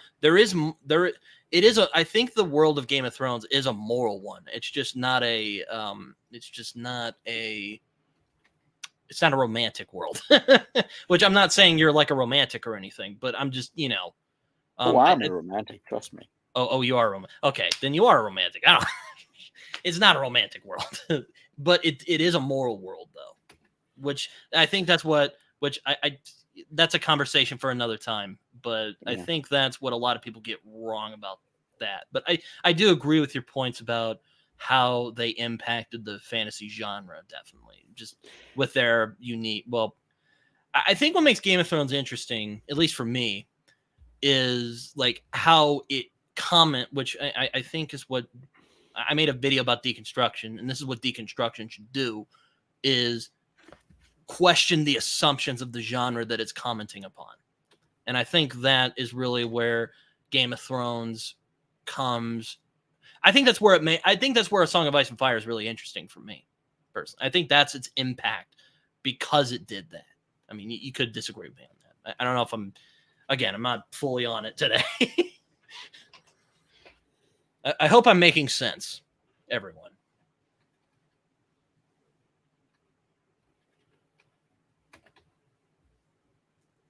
Raf? Yeah, sorry, I'm just going through chat stuff, and I'm getting mad at stuff. Oh my. There's people. Good job, Raf. You got people arguing about Tolkien and racism now. I got distracted by the racism discussion. The racism discussion. Yeah. I have to agree with. So I don't want to. Is Lord of the Rings racist? Yeah, it's pretty fucking racist, but it's still. That should be our next conversation, Raf. It should be about fantasy racism. My God. All right, Alicia, there's a difference between, I understand what you're saying, but there are some books where I would say that I don't want anyone to tell me to not enjoy this. Yeah, I don't like being told to not enjoy it because too far, because there is some really fucked up shit out there. It's like, and if someone tells you to not enjoy the Turner Diaries, oh God, I was about to bring that up. That's funny. You'd better listen to them because it's a terrible book. I unfortunately read it. It's not a good book. It's really bad, and it's very dangerous. No. Yeah, but that's the point. It's like there is stuff that goes beyond the pale, and obviously we all can agree. No, we can't agree to where the pale actually lies. I assume that my pale lies further to the left than say yours does, Britain. But I think it's important to understand that there are sort of borders where something is beyond, right? It's you can still read that for an academic interest. I will never keep anyone from going reading the Turner Diaries or say Mein Kampf or whatever, right? It's no, I mean if you agree with those, that's a whole different. Yeah, it's don't do that. You don't do that for entertainment, right? It's I don't read Lord of the Rings for an academic reason. I read it because I love that book, and for entertainment, as I can think about it afterwards. But that's a different thing than going to read the Protocols of the Elders of Zion. I don't read that for entertainment or because I believe it. It's more for an academic thing. It's as an academic, I'm used to reading shit I disagree with, but I already know that I'll disagree with it because some stuff is objectively wrong. And there is objectivity even in the humanities. Well, yeah. Yeah. We're getting a little off topic here with the racism talk. Though, I mean, I am surprised though, Raf, that you haven't made a video talking about racism and fan. That seems like something in your wheelhouse. there's so much in there.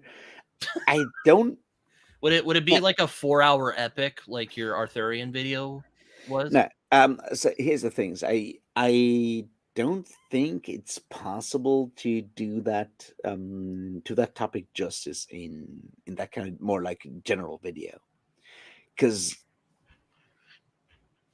it has all these different like aspects to it, and I don't feel comfortable doing that. I'll definitely, I mean, I made a video on like anti-Semitism in fantasy, and Yeah, that's I remember when you made that. Yeah, I remember so that. that's the one specific aspect of it. And there's certainly elements of like racism in fantasy that I'm just like not aware of because um, I don't think it that. may it may come it may come as a surprise, but I rarely suffer from racism.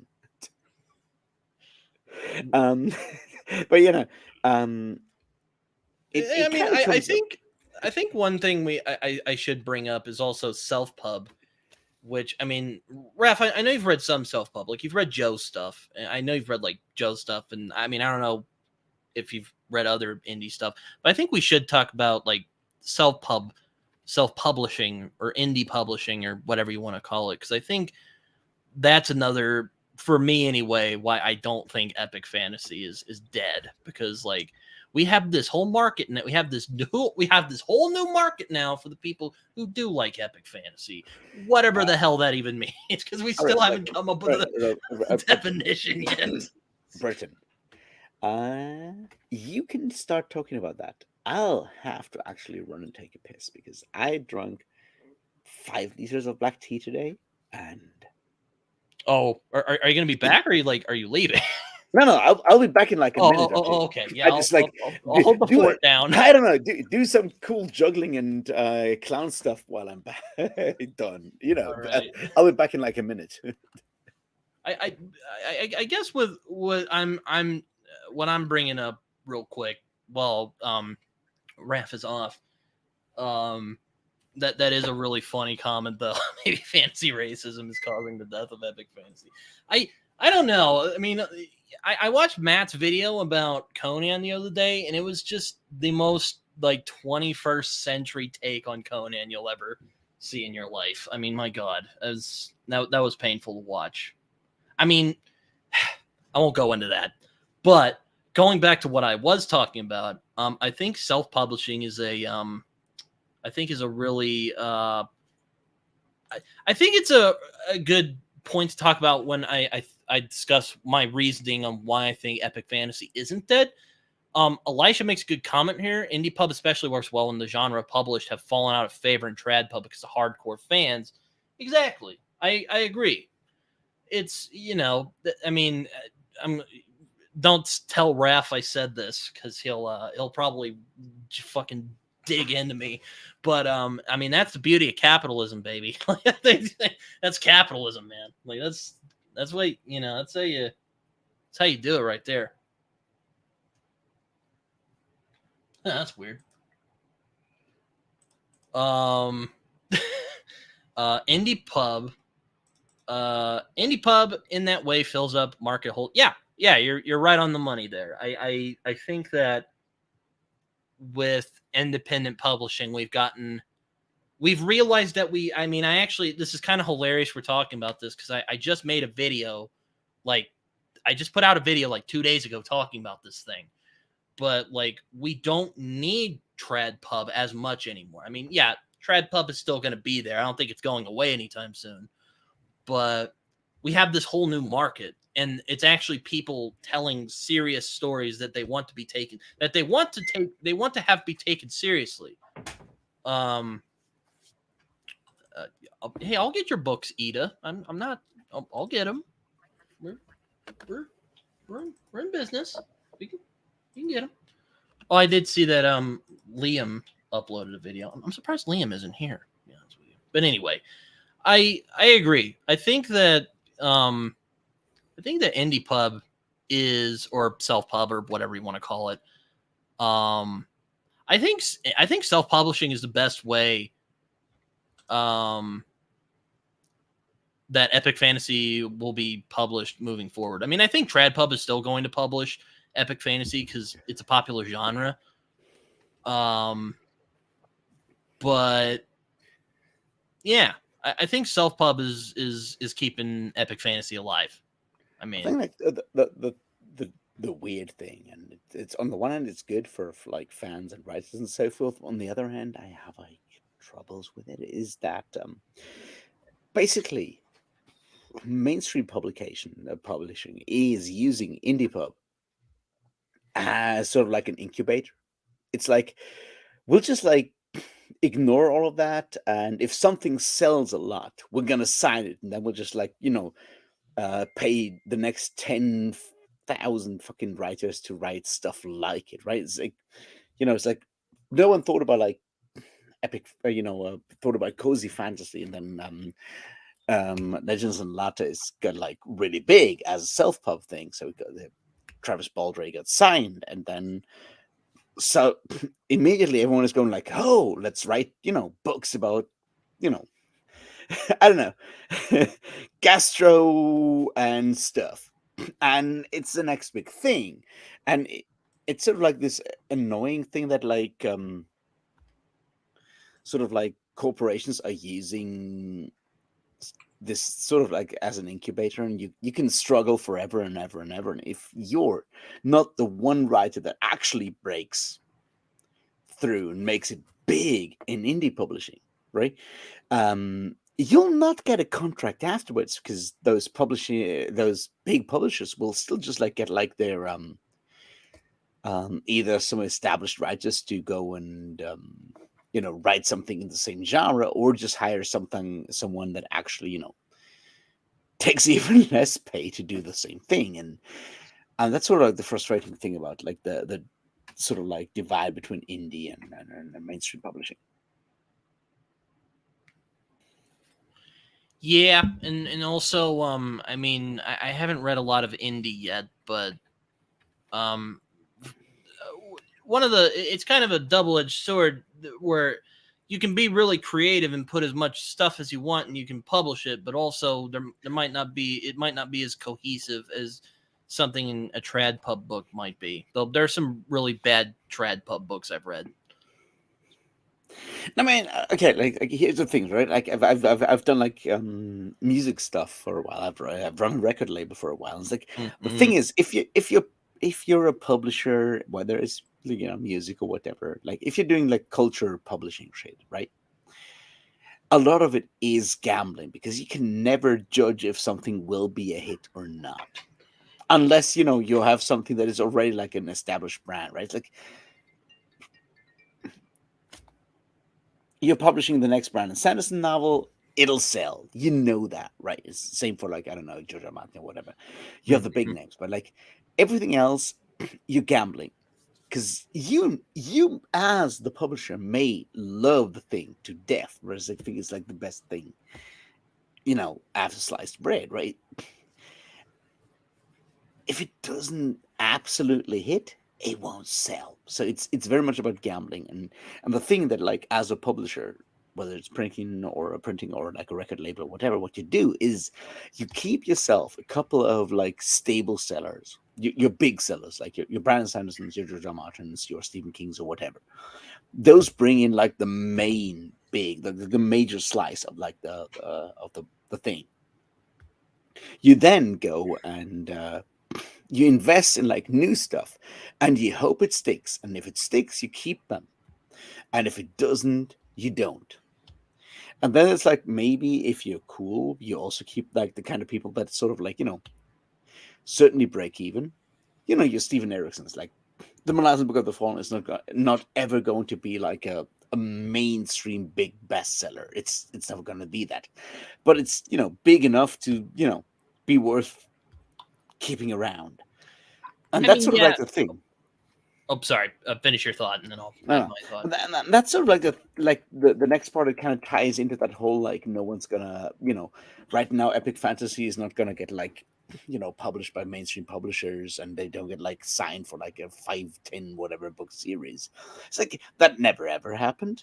But on the other hand, right now that's not what's selling. Right now, if you go to like a mainstream publisher, go like, hey, I have this cozy romantasy about a coffee shop feeling like a dragon running a coffee shop. That you'll get signed for that one, probably, if you can write.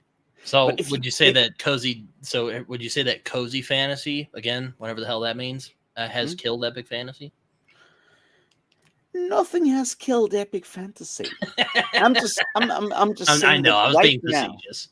But here's the thing, because of the way that late stage capitalism is working, you need to sort of pay dividends to your stakeholders the next quarter. So you need to raise the profits for next quarter. You're not thinking about like the next year, not even, obviously you're not thinking about like 5 years in advance or whatever. So if right now everyone in Book Talk is talking about legends and lattes, you trying to actually publish a lot of like coffee shop based weird fantasy books in the next 3 months, because right now you think that's the thing that is selling. If Fourth Wing is working right now, you're gonna sign every single fucking dragon porn book that is out there, as long as it can be published in the next like 5 months. Because after that, it might be gone, and you might have to do, I don't know, moose porn or whatever. It's like the next thing. But that's the point. It kind of leaves all of that behind. Yeah, I mean, I mean, I've written a fantasy novel. I don't know if, I mean, my friend Amanda has been encouraging me to query it and actually try to give it a shot with traditional pub. I don't think a traditional publisher is going to pick up what I got, because because my book is like a sword and flintlock noir weird thing that that has no mainstream appeal whatsoever. So there you go. That's where we're at right now. It has Puritans in it too. It has badass warrior Puritans in it too. So there you go. And it's also like 250 something pages. Who the hell's going to pick that up? I don't Look, think Warner's going to pick it up. The last time I got Puritans in fantasy was like fucking Solomon Kane, and that was like the most racist Robert E. Howard ever got. So hey, it's pretty cool. I still like those. They are pretty racist. I'm not gonna lie. I'm not gonna argue with you on that. Thank you, Elijah. I'm glad that you moose agreed. porn is already out there. Thanks, Ron. Don't you love it when you bring up something random just to be silly, and someone's like, "Oh no, that exists."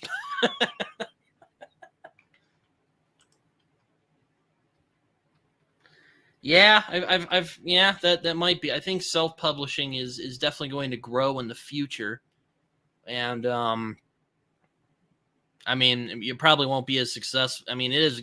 I mean, Raf brought this up, and I agree with him completely. I mean, a lot of getting successful, from what I've seen, from what I've heard from authors I enjoy, and listening to interviews and talking with people, a lot of it is due to luck.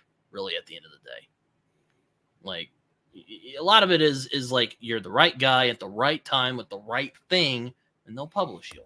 You know. Well, see, Ida, that's kind of the issue, right? It's like that having the indie scene sort of incubate stuff takes one more thing away from like the expenses and all the stuff that publishing is doing. It's like one of the jobs of like publishers was to have like editors read stuff and go like, hey, this might be big. You don't have that anymore. What you have now is like someone going like, this indie thing sold thousands of copies and everyone on BookTalk is talking about it. I guess you better sign it. And that's kind of fucked up, because the idea of having people, take a chance on stuff and having people sort of figure out that is a service to authors as well, because you don't get any feedback anymore. You can just like self-publish as long as you want, and you'll never get any feedback from like a mainstream publisher. So the Maybe only thing Tor you would can pick do, it up. Tor puts out some out there stuff. yeah, Tor is doing really good stuff. Yeah, but like that, They're doing the Lord's work. huh? No, don't get me wrong. Like a lot of Tor stuff is really good, and the fact that, like, say, like the Saint of Bright Doors won like a bunch of awards already shows you that like Tor knows what they're doing. But the thing is, like, as a writer, you're sort of relying on like a feedback, even like on like rejection feedback. Because if you don't get that, all you can do goes like, well, if if Fourth Wing is selling right now, I'd better start like a romantic series with dragons because apparently that's the thing that's going on. And that's not the kind of feedback you want unless you are writing as a job, right? It's like if your goal is to write stories, if your goal is to be like a storyteller, that's not the kind of feedback you want. Because your feedback in that case is like if you want to live off your writing, you better write dragon porn. And those are two different things, and I think that's like a core thing is like how the idea of being like an author or being a writer has shifted from being something you want because you want to get your idea out there, get your thoughts out there, get your message out there, get your story out there, whatever, has turned into like another job, right? So where's the difference? Like, how's the difference? Where's the difference between writing copy for like some advertisement and writing dragon porn? Because right now dragon porn is selling. It's like you're reducing the idea of having a personal like sort of like drive. Being a storyteller is sort of like smothered by the idea of like selling stuff. And I think that's kind of fucked up. Yeah, yeah, very very much so. Like I said, I think a lot of it has to do with luck. I will say though that Solomon Kane was an inspiration for the thing I worked on. Though hopefully it's not as racist. So I don't think it is, but you never know. People read into things. I'm kidding. It's not racist. I mean, there are racist characters in it, but they're not like it's not like okay. Because I'm like, you know what? People are irrational sometimes. They'll just hate people just because people will find reasons to hate each other. That's just how it is. Sometimes it sucks, but go back to the fantasy racism thing. Oh my god. Yes. So here's the thing. It's like I did that like one anti-Semitism in fantasy video. And in theory, there's like 2 more to come. And the second one is very much about like Herder and romanticism and that very specific form of racism and sort of like how that connects to anti-Semitism. I kind of got distracted at some point by all kinds of other stuff. It may still happen because I already read like, I don't know, 5, 6 books on the subject. It'll also be like very painful to watch though. Well, yeah, I mean it's definitely let's see. The only problem with this is that books take time. Yeah, that's definitely true. I mean, I did actually think about writing a story about a cozy necromancer because I thought that would be kind of funny, but sadly Joe isn't doing Grim Dwarf anymore, so I did think about submitting to Grim Dwarf. I thought that would be fun, but he's not doing that, or he's retiring that at the moment. So a cozy necromancer is using a lot of like black lace, right? Well, apparently that actually exists. A guy named like I think his name's Andy Peliquin. Apparently he did it, and I'm like, well, fuck. Also, cozy necromancy is basically like emo pop from like the early 2000s. I don't know. Someone brought it up kind of as a joke the other day, and I was like, it'd be kind of fun to write, maybe. Agreed. Let me tell you, I got a lot of great Kadia, feedback. yes, my birthday is in 9 minutes. according to German time. Oh, yes, that's right. Happy birthday, Raf. I won't ask how old you're turning. That's sometimes rude. No, I didn't advertise it. That's when the best. That's when the that's the best way you can write is when you feel like writing. So it probably means you'll get some good stuff out of it. I have one book, and I'll maybe write it just to show that I can write. Or on the other hand, because I'm a very spiteful person, to show that like even someone like me can write. I'm hoping whenever you put out that book, it'll be as contentious as we know and love. It has the contentiousness we know and love. No. It'll be very different from that. Trust me. It's like I have like thoughts and stuff. I'm working. I've been thinking about it for like a while now. But like, my point is, my point. I have this damn issue. it. I have this issue with a lot of people doing like write at Twitter and stuff, being incredibly pretentious about like, and not only write at Twitter, but like also like published authors, right? Being incredibly pretentious about like mystifying like the process of writing, and I don't like that. And I'm like, no, it's not like that. You don't have like, I mean, maybe some people do, but like, there's a lot of ways of like mystification going on. A lot of mystification going on. I hate mystification. As someone who's like really into like a lot of occultism and shit, I really hate mystification. So my goal is to just like show that like, no, a fucking idiot like me can write a fantasy story. It's not that hard. I think you're influencing everyone in the chat. Talking about capitalism now.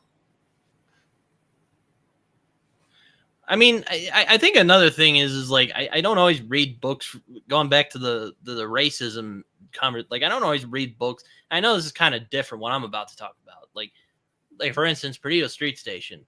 I am not a Marxist by any stretch of the imagination. Still enjoy that book quite a bit. I think it's a. You should be a Marxist, though. I read the Communist Manifesto. All right, that's not what makes you a Marxist, though. No. No. Okay. Before we go on to joking, the Communist Manifesto is a thing that both Marx and Engels wrote for the communist parties of Europe at the time. It's a political pamphlet. It's very much supposed to sort of like rile workers up to actually take their, Hey, I want to read about that. Are you writing that, Ozo? I'd like to read that. Sounds pretty cool. I'll be a beta reader if you're writing that. But sorry, Ray. Beta reader. No, what you want is an alpha reader or maybe a sigma reader.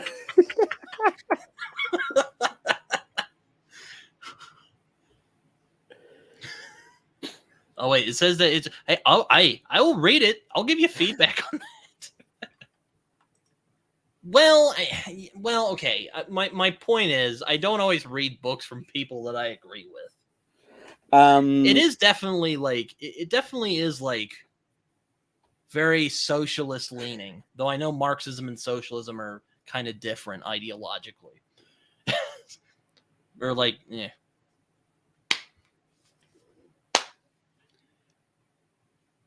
My point is, it's a very leftist book. I am not a leftist, but I enjoy that book a lot. I think there's a lot of great stuff in that book. There's a lot of interesting insights about cultural incomprehensibility and science. I've already talked about that. We're good. Just read what you like, people. That's the point I'm trying to get at. It's not necessarily that Perdido Street Station is a Marxist book. That's not the point. The point is read what you want. That's actually the whole point of this conversation, is that epic fantasy is not dead, because the market is always going to be there for epic fantasy. So just read what you want and just enjoy yourself. That probably Okay. sounds really dystopian out of context, but I'm just, I'm always trying to encourage people to do what makes them happy. All right. That's so hard. All right. On the Marxism thing, right? Now, I'm not going on, a full-on screed or anything, but being a Marxist or like using Marxist analysis does not mean you have like, a program of like what to do or whatever. It just means putting a very specific lens of analyzing how society works over whatever you're talking about. And in that case, Producer Station is very much a Marxist book, because it does very much talk about like a classist society, the way that people that own like the means of production are abusing the people below and so forth. You have that scene, and that one is really powerful, right? You have that scene in like the slaughterhouse, right? That they go to, and that's like almost like word for word, like copied from Upton Sinclair's what's it called, the slaughterhouse book. I guess my complaint is I want to see more books like Black Leopard, Red Wolf, and Perdita Street Station more than like romantasy. And I mean, I haven't read the Travis Baldry books yet, but I want more of that. I want something unique. I want something that'll rock my socks, But continue on your point, Raf. Sorry, I didn't mean to interrupt you there.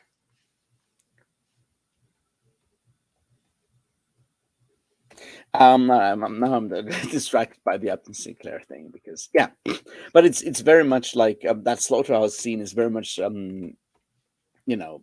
infused by that, and it's in that regard is very much a Marxist book in that it describes power dynamics, class dynamics in a lot of ways, and that's like the thing that I feel before we move on to like other stuff is like important, is like Marx is about analysis. It's not about prescriptions.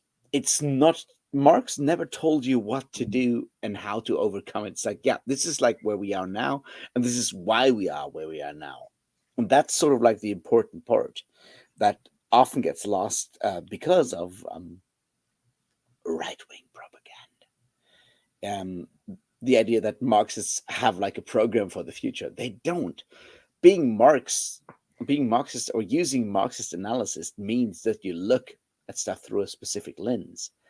And that is a very valid lens. And you should actually, I don't know, read Capital Book 1. I think it's a good book. It's worthwhile reading because it only tells you how to look at capitalism. And then you can, go from there. I actually had a dream about 1984 recently, and I might do a review of that soon. So, though I won't be making any videos next week because I'll be away on a trip. But a love letter to all forms of dystopia. Aren't dystopias not meant to be good things? God.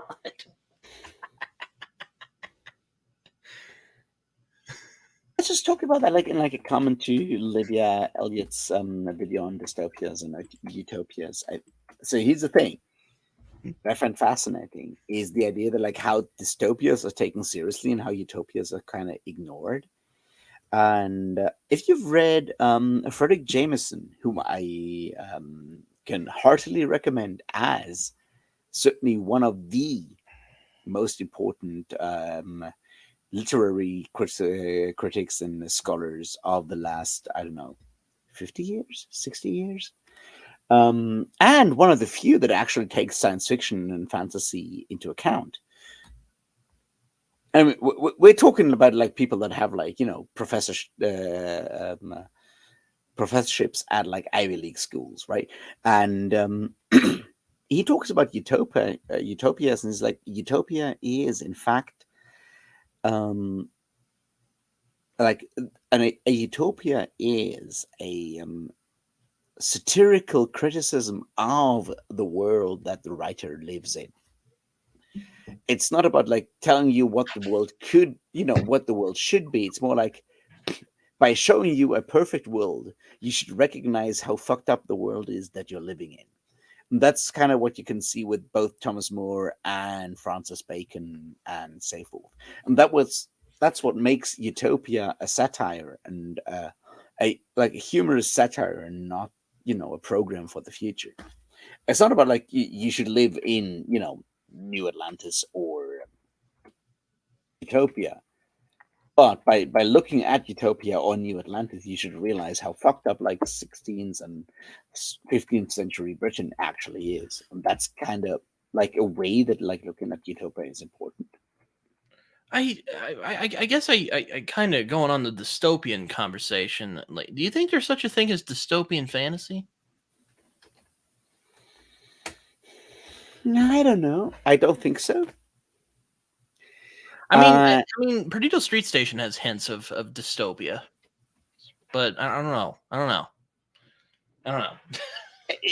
I guess it kind of depends on how you define fantasy, right?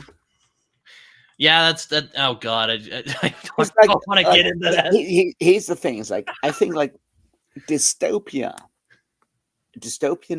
fiction has at its core the idea of being a warning, right? It's about like if we continue, we will end up in like I don't know, Brave New World, 1984, The Handmaid's Tale, or whatever. So we should better change course right now. It's about the warning. Like George Orwell said, it's up to you. So it has to be about the future in that regard, or it has to have some very specific kind of connection to our specific like lived in reality in that regard. It's not about just like talking about like here's a fucked up future. It's like you have to have like some form of connection to like how could we ever end up there.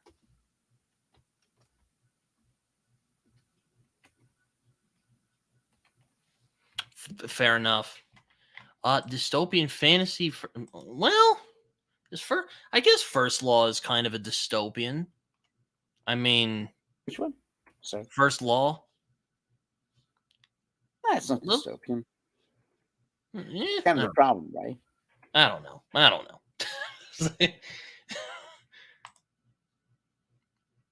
Yeah, that's a good point. I don't think you can.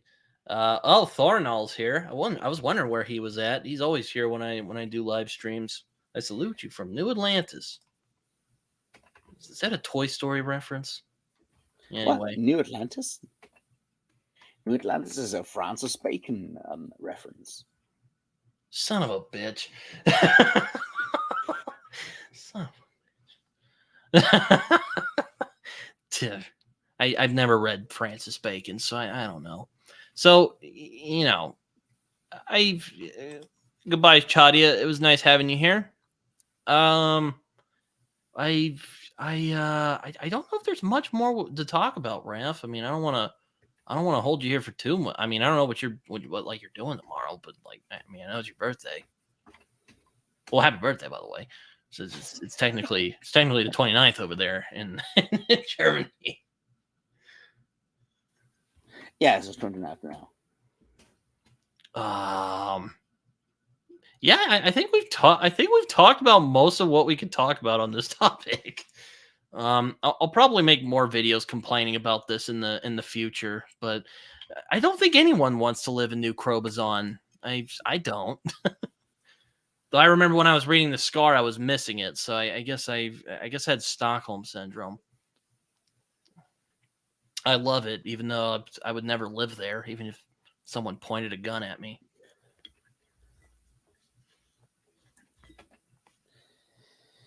Once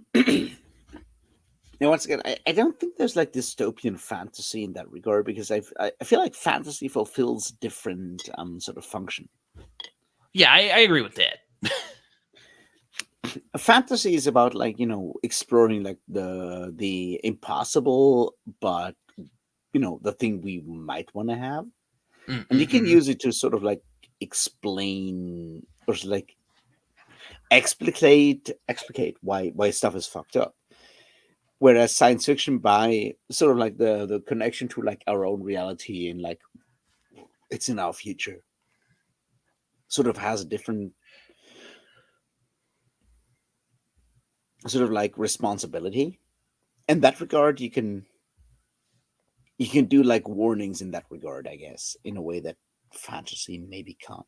Because telling a fucked up fantasy story in like a brutal world where like everyone is suffering all the time, and there's like only like three people, and they have enslaved the entire globe, and everyone is only like grubbing in the mud all the time. So what? It's a fantasy world. You need to have that connection from like how did we get from where we are right now to where that will happen, because you need to make sure that people don't go that way, and that's sort of like why dystopias have to be science fiction, I guess. I mean, yeah. Yeah. I don't know. But yeah, we've been going for about like 2.5 hours now. Again, I don't know if there's really much else we can talk about. I mean, I'm sure there is, but I've kind of I don't know if there's much else we can talk about here today. So, Raf, so you're on the epic fantasy isn't dead train? Epic fantasy has never been dead. Epic fantasy has just been the same thing forever, and it's cool.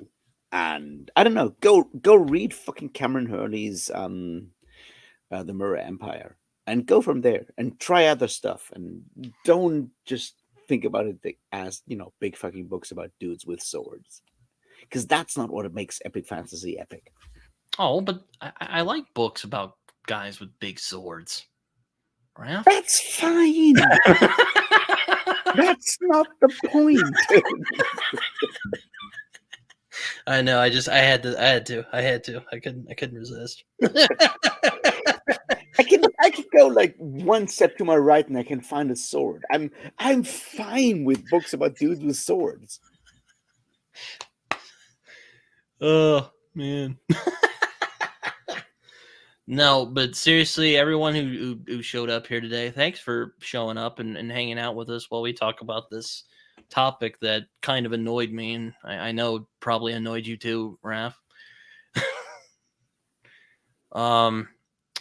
It's always fun talking with you, Raf. It really is. Yeah. Also, I agree with you. Also, I would love to live in the fucking culture. I still need to read the culture. It's a weird series about a lot of weird stuff, and all of those are like standalone novels. So wherever you start, don't expect the rest to be the same way. It's not. Yeah, I know. I need to like. I've thought about doing more streams. I just don't know what to talk about, man. Like, Hey, Howard, read some culture. It's all about having drug lands that actually can make you high just by thinking about it. Also, you're much better at fucking, which is apparently also important. Did talking alleviate your annoyance? Yes, it did, and it was nice to hang out with. It was nice to hang out with Raf, who because I liked his video on the subject. So there we go. It's always great hanging out with Raf. Thank you, man. I probably will have him on again. Well, not on a live. Well, I mean, I'm definitely not against doing another live stream with Raf, but definitely probably gonna have him on my channel again at some point because I finished Gog Magog and might get Raf in on that business, so we can talk about that. I don't know when that's gonna be though. I have to do my fucking birthday video tomorrow. I asked people what they want for my birthday, and everyone said like a top 10 video, and I hate fucking lists. Oh no. I am looking forward to your top 10 favorite fantasy series. I can tell you right now, it's The Black Company, Discworld, Malazan, and I don't care about the rest. Would you say Conan would count as a fantasy series? I don't like the whole idea of like calling it series or whatever. Like Conan has been incredibly powerful in like my general like fantasy journey. So yeah, Conan is up there, right? Like same as Fafter, Grey Mouser, and all the stuff that like Clark Ashton Smith wrote. But like the whole like, oh, this is a series, but this is only a trilogy, so it doesn't count. This is only two books, it doesn't count even less. You know, it's like, fuck you. Anyway, Black Company, Discworld, Malazan, Lord of the Rings, possibly, and then I don't know. I gotta think, which is not a video I'm gonna make tomorrow. I'm too nervous to do a top 10 fantasy because I'm like, oh my god, like where to start, man? You know? I'm like, so what kind of fantasy you talking about? You talking about like something like Elric or What you said, like Jerome said, like the top 10 of books you don't hate. There's like, I hate very few books. Like seriously, there's very few books I hate. I'd probably say The Sword of Truth for me. I just don't like that book. I just no, like the thing is like I hate books when they have like absolutely like harmful messaging, which means, you know, everything fucking Dan Simmons wrote, stuff like that, you know, like racist, homophobic, transphobic, whatever, like that kind of stuff. I hate that. I'm very good at ignoring stuff that is just like, you know, casually whatever, old or whatever. So that's not a good like thing. So I've got to think about something. But I'm gonna come up with something for tomorrow, and it's gonna be well, funny. Alicia, that's the things. Like I have not read Fourth Wing because I'm not the target audience, and there's a lot of like, you know, people out there like bashing Fourth Wing and calling it trash and whatnot. And, you know, a lot of like mostly like dudes and whatnot. Like it's like I don't want to be part of that. I don't want to, you know, just like, you know, trash a book that was never ever meant for me, right? It's like that feels lame. That feels like shitty. I don't want to do that. It's like if I ever read Fourth Wing, which so far I haven't planned, but you never know. I will not talk about it on a video unless I have something meaningful to say, because just like going like, oh, there's dragons and they're horny. And there's like, you know, this girl and she's horny and the dude is horny, and because the dragons are horny, I mean, they it have is to a be very horny as horny well. book. It's like I'm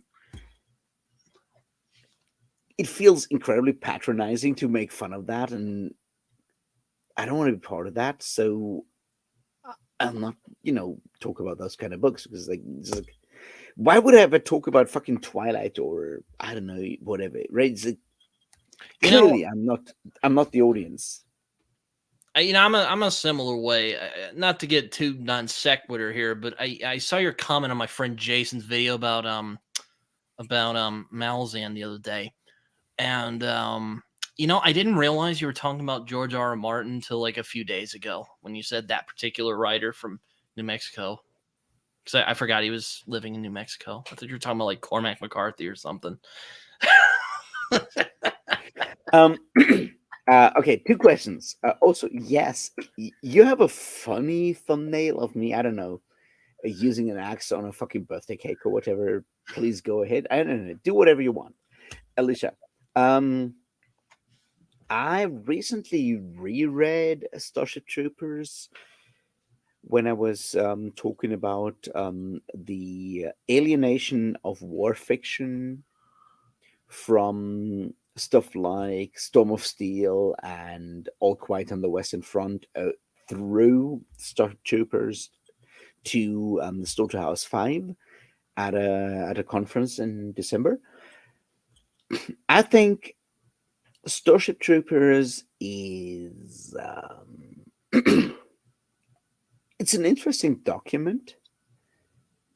It's absolutely abhorrent. It absolutely made me angry all the time, which is, you know, interesting because I was rereading it, like re-listening to the audiobook on a fucking 20-hour bus from Germany to Croatia. So it was like at 3 in the morning, right?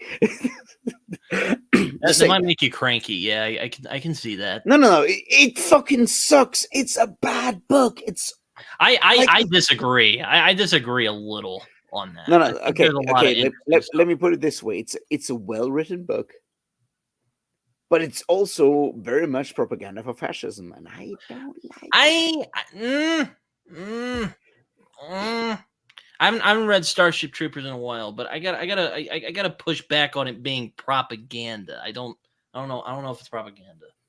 I don't I know. think it's fairly close. It doesn't actually ever, break the thing, right? Like the obviously, like the movie is pure satire, but the novel is pure straight up.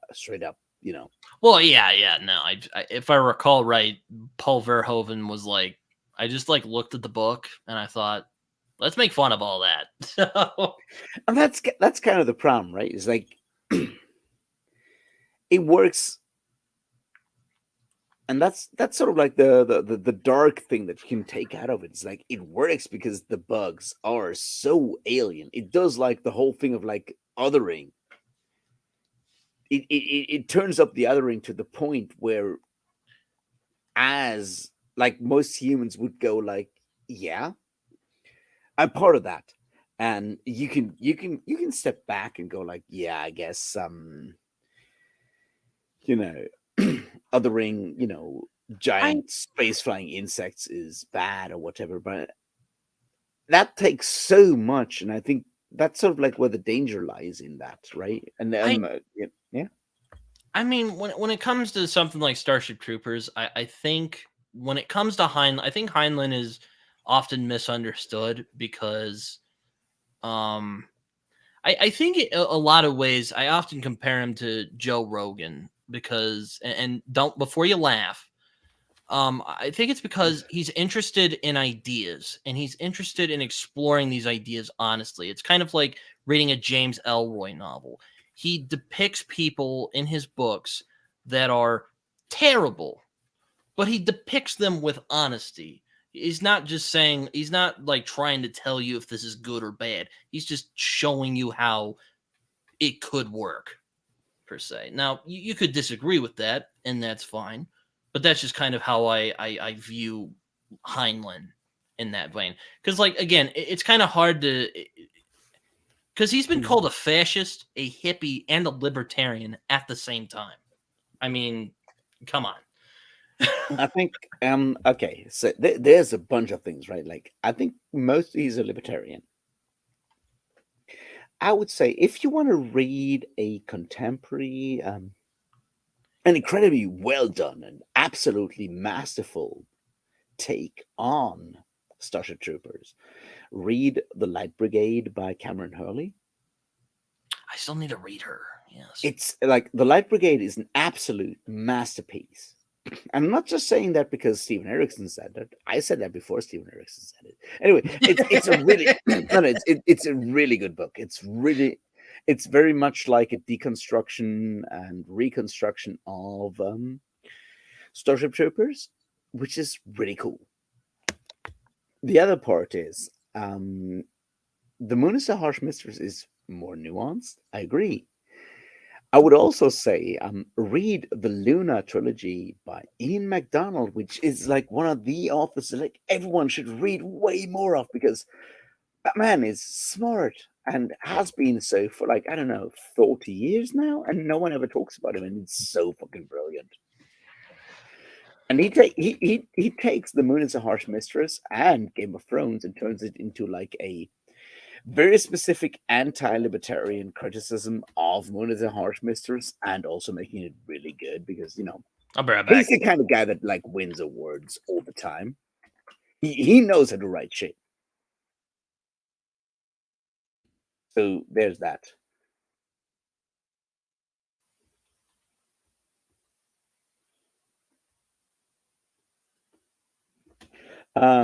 Elisha, The Light Brigade by Cameron Hurley.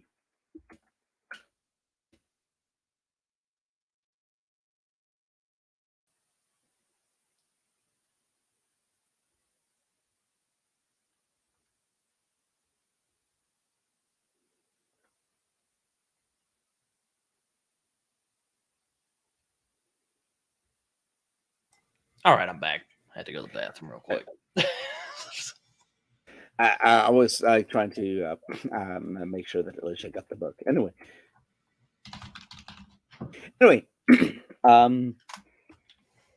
so yeah, that's kind of my thoughts. Like,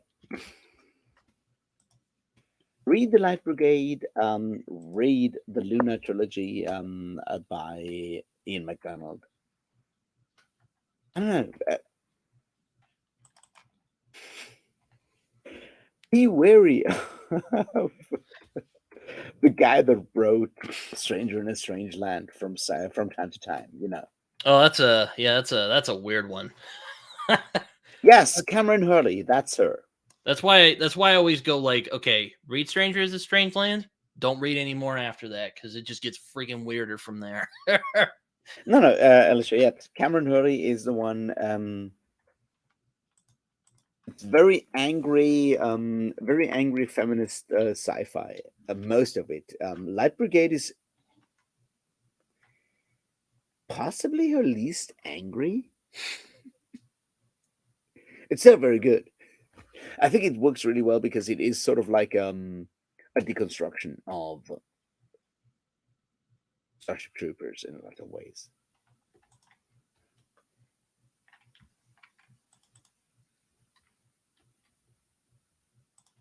Yeah, I wouldn't read something like Number of the Beast. That book is just insane. that's when Heinlein really went off the rails. Oh no. I think like Stranger in a Strange Land is still kind of fascinating because of like all the impact it has on, you know, it has had on larger like society in a lot of ways. It's still like back in the day when like science fiction writers could have like a huge impact. It's like, how many people use like grog as a verb in like discourse? And there's a lot of people who use that. I don't grog that and stuff like that, right? And that's like that's a Heinlein thing. It's also on from Twitter Stranger. nowadays. Like, there's a little thing called Grok on Twitter now. I'm like, that has to be in it because I know I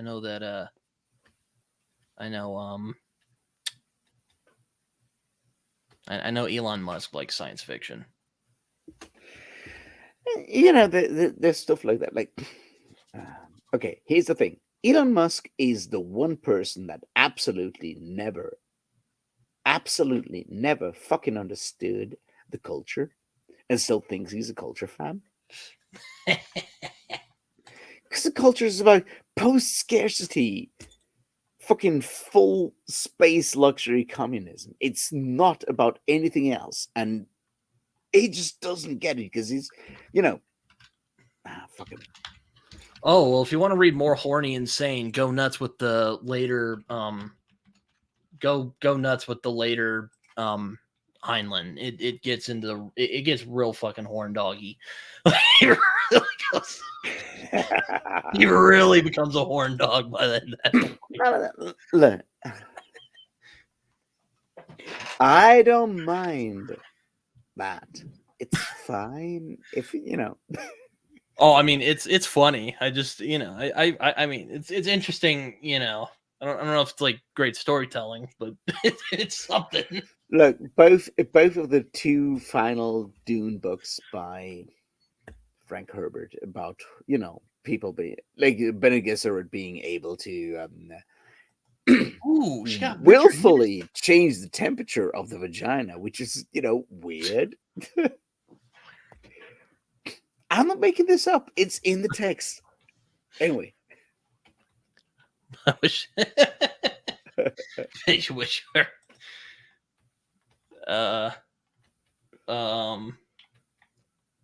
Oh man, she got Richard Anderson for the Warbreaker. So I'm gonna have to pick that up then. I love Richard Anderson. Have you read World Breaker from Cameron Hurley? Yes, I have. It's really good. Is it good? It's World Breaker, The Mirror Empire, and whatever the third one is her sort of epic fantasy thing, which I talked about it earlier. That's the one. It's about it's an epic fantasy series with a female main character, and in a very non-European world, and I will it's add that to my list. absolutely fascinating. It's brutal, it's rough, it's violent, and but it's still not grimdark because it's still about creating a better world.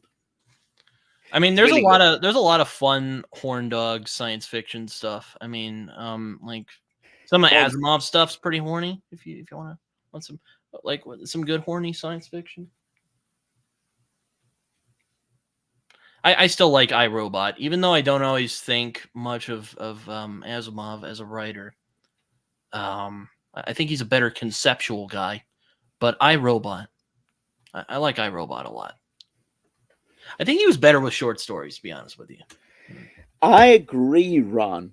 God's War is so fucking good. It's like pure, unadulterated, angry feminist rage, and Fucking it's so hell. good. It's no. Like God's War is like a sort of like hard-boiled, angry sci-fi about this bounty hunter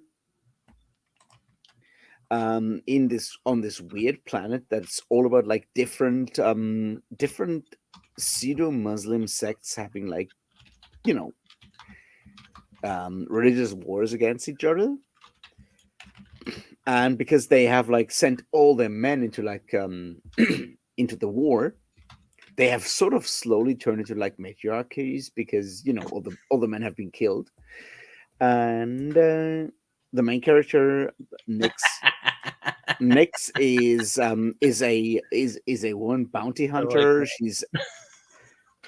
She's all about drinking way too much, smoking way too much, and decapitating her victims, which is really cool. Only tentacles can hear you scream. I like that. Like seriously, it's a really good book. It's like all the entire trilogy is really good. It's also incredibly angry. It's like very angry feminist science fiction. I can highly recommend it. Oh, wait. So she also wrote a Lunar trilogy. Okay.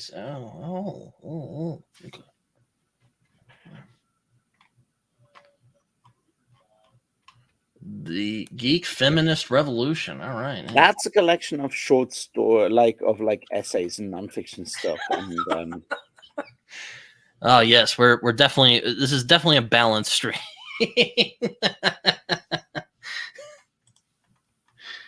no, like here's the thing: is like I love Cameron Hurley because because she's an angry fantasy.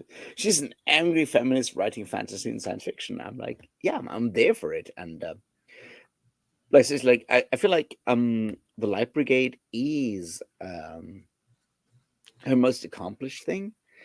The Stars of Legion is also really impressive, and God's War is just like rage. God's War is just like it's like adrenaline pumping all the time, and people die all the time, and it's fucked up. It's like really brutal. It's like Mad Max meets like old like Marlowe stuff.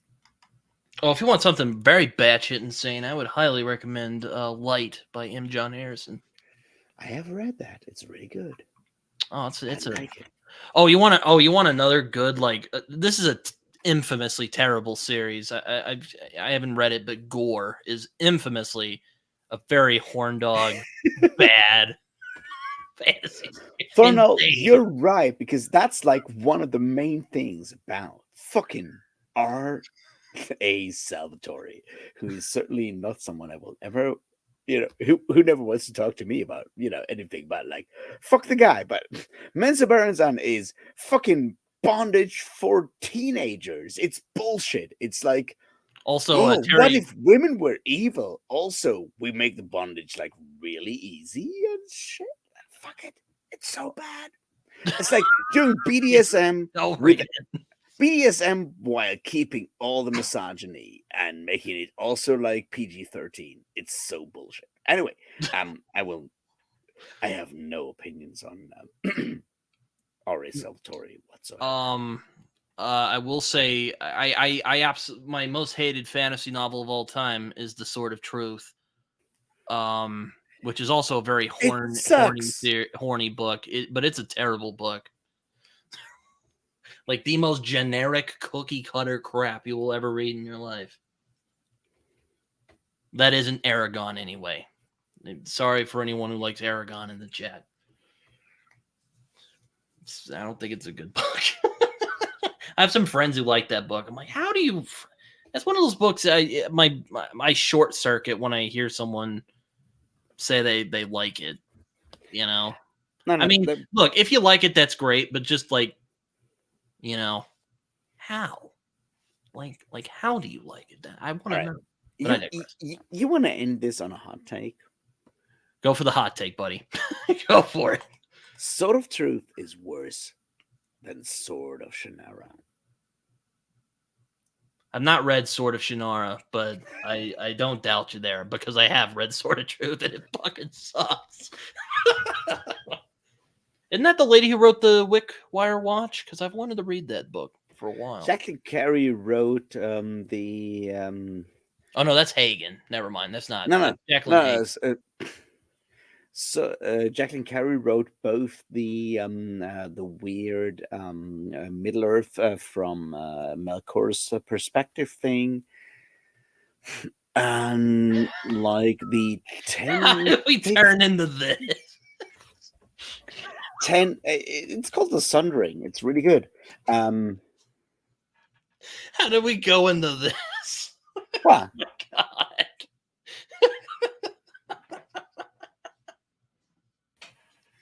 Yeah, Kushiel is her main series that like everyone knows her for. Oh, this is great. Like, how do we get in and talk about BDSM? I know you're not joking. I'm just laughing at like, how has this happened? Hey, we all love a little BDSM once in a while. That's fine. We don't kink shame on this channel. Oh. Oh man. I haven't read. My friend Amanda apparently really likes Ice Planet Barbarians. Unironically, I might have to read that book at some point. I'll say this I've read like 13. I've read 13 Drizzt books at this point. I will not say anything about R.A. Salvatore beyond that. I hope, Thornall, you have not watched those videos. They were bad. I get kind of angry. Oh, come on, load. It's there's some spicy stuff in Malazan, Raf.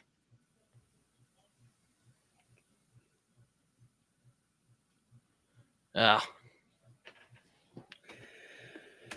Look, Alicia, if it works, if it gets you off, you don't want to care about it, right? I mean, seriously. Also, how do you define alien?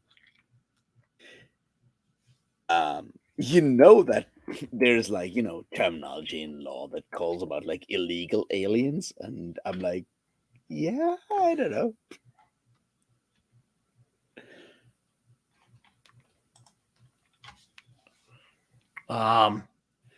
No, you don't need to get help because you're in like very good company.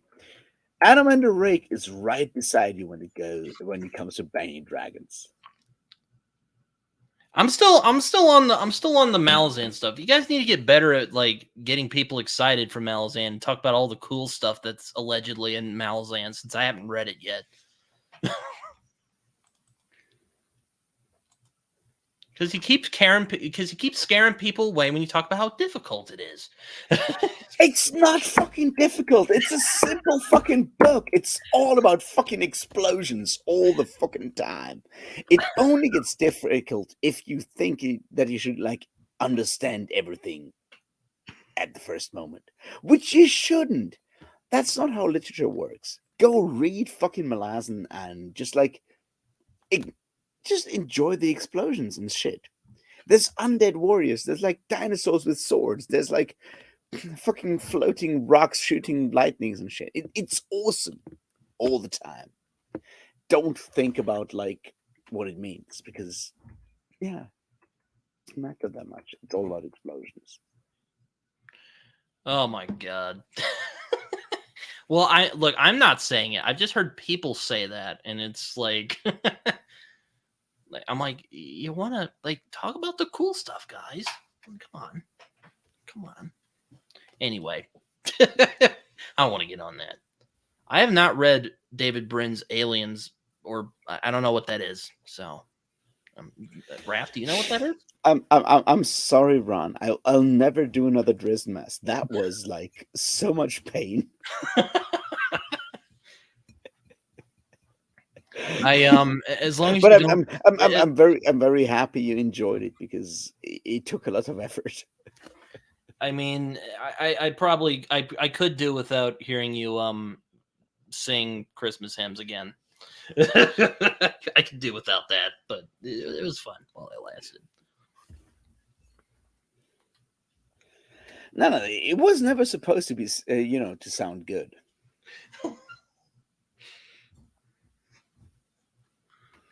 Well, Isha, I hope you're enjoying Malazan because I think they're really good. They're worthwhile reading, even if you don't like anything, like not anything, like if you don't like everything.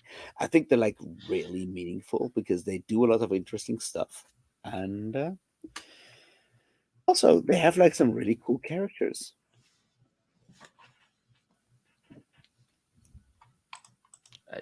I think maybe he was talking about Malazan.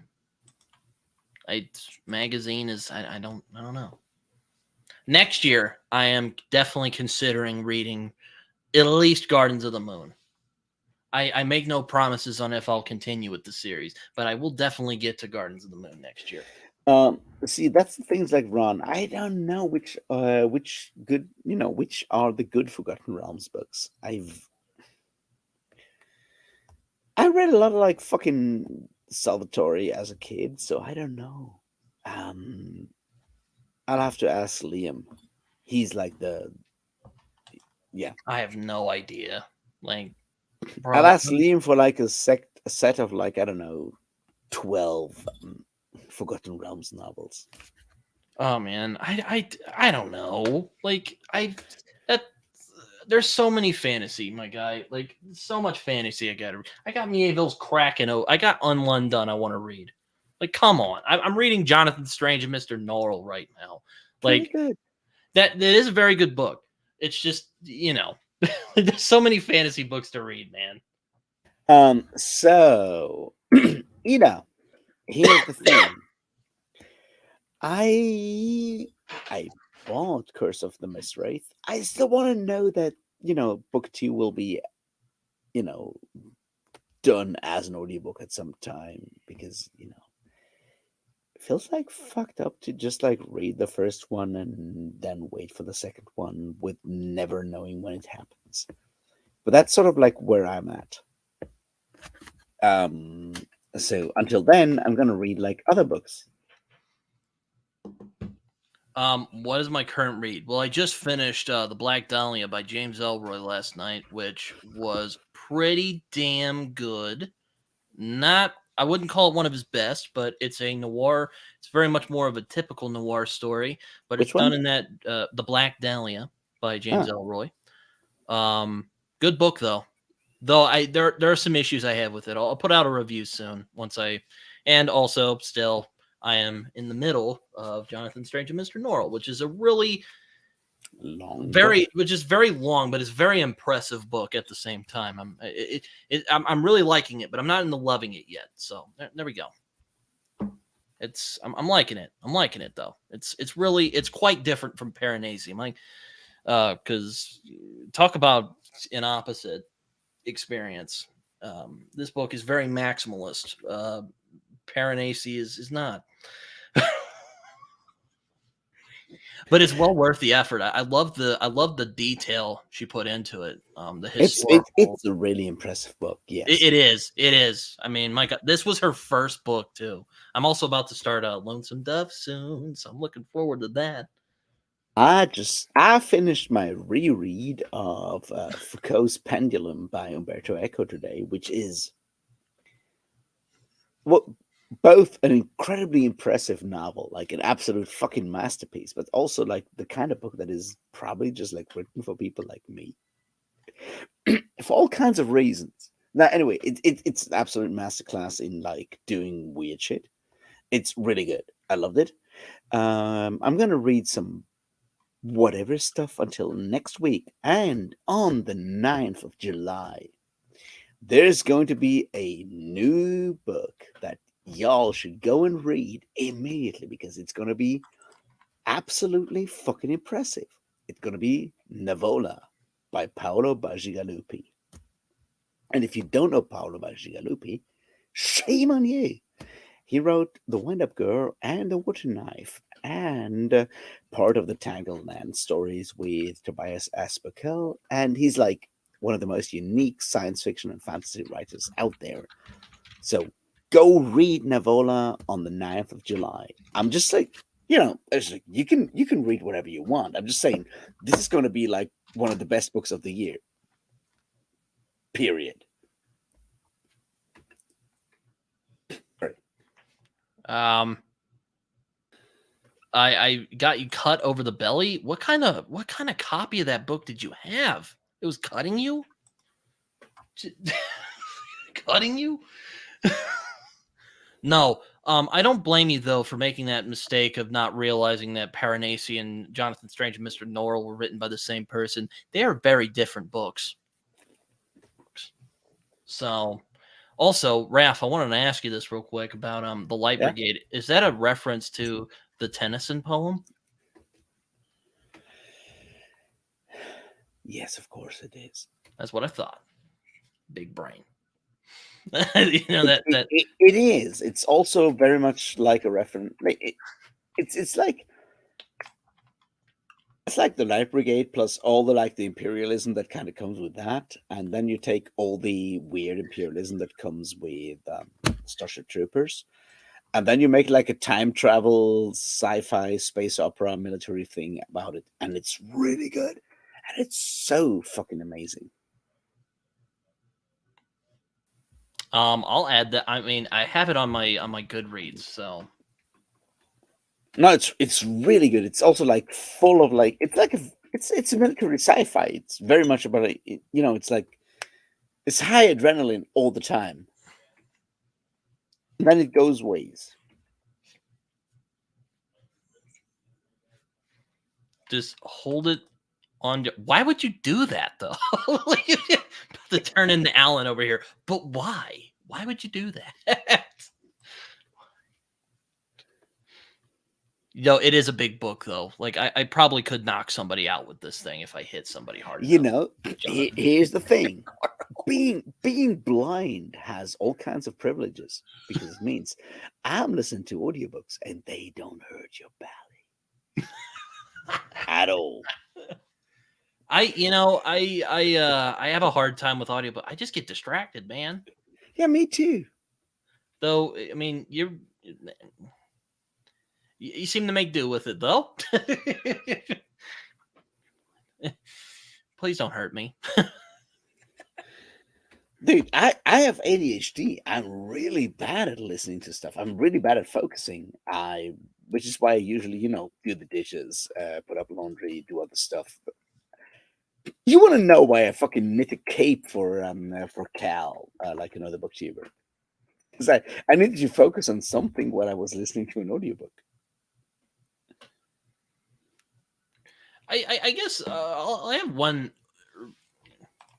I have autism as well.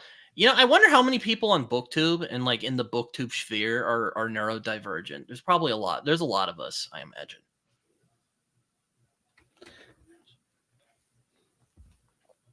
I think it's like, I don't know.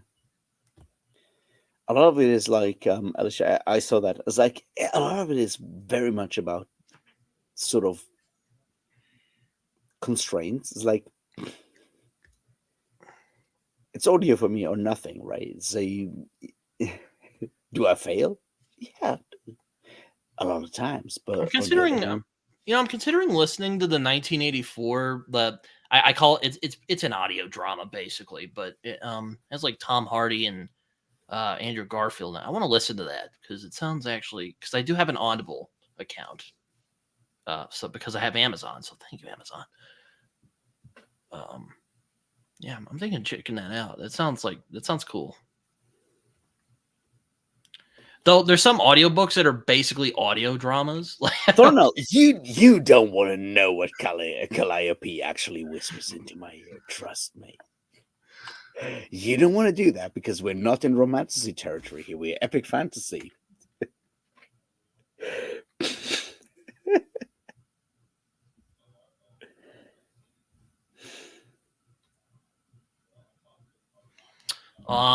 but Alicia, I would like to hear what you think, what you mean by like it's so much worse in the metal community. Because as someone who is very much not part of the metal community at all, whatsoever,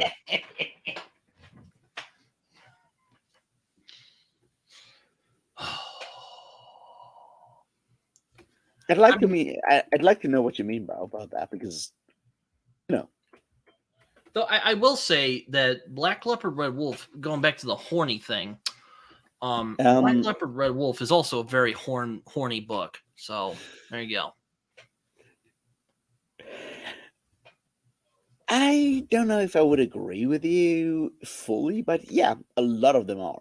I like, yeah. As someone who's neurodivergent and has has his own record label and has organized concerts, tours, and festivals and shit like that, yeah, a lot of them are. You're right.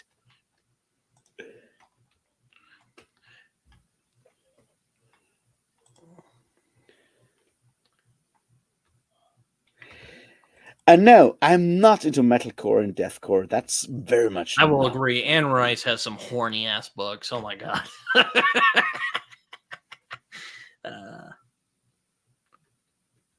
It's also Twilight. It's like the better written Twilight. I would call her vampire series. I think there's like some fundamental differences between Anne Rice and Stephanie Meyer. No, I mean, yeah, I know. I'm just trying to keep things. Yeah. I don't know, I'm like very much like an old school heavy metal person, so it's not necessarily the screamy thing. Do you like so do you like Motorhead? I do. Okay. I've seen Motorhead a couple of times live before Lemmy died. I was jealous when you told me you saw Rush a few times at concert because I saw Rush twice and it was so fucking good. on Monday I saw Bruce Dickinson play like a solo show and it was really good.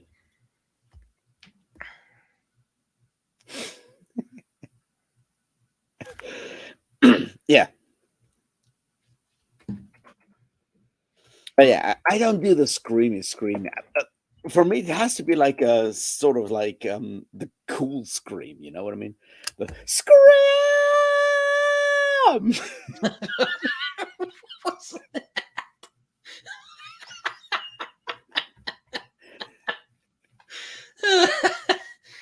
Oh, that was all right. I was not expecting that. Funnel, I love Rhapsody. I'm a fan of Rhapsody all the way back to the Symphony of Enchanted Lands album, and I was so lucky to see Rhapsody, like Luca to release or what? No, the Torelli Leone Rhapsody play the Symphony of Enchanted Lands album a couple of years back, and it was so much fun. And I've moved on beyond since then because obviously I'm no longer like, I don't know, 13 or whatever, but I loved it. I still love it. They're really cool albums. It's good stuff.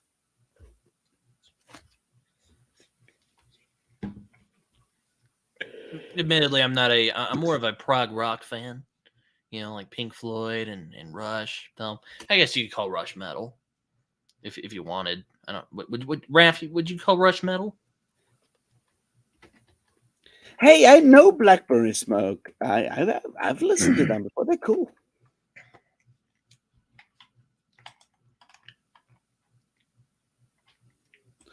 I'll say this: if you're American and you're into American music and whatnot, there's one artist you need to listen to way more.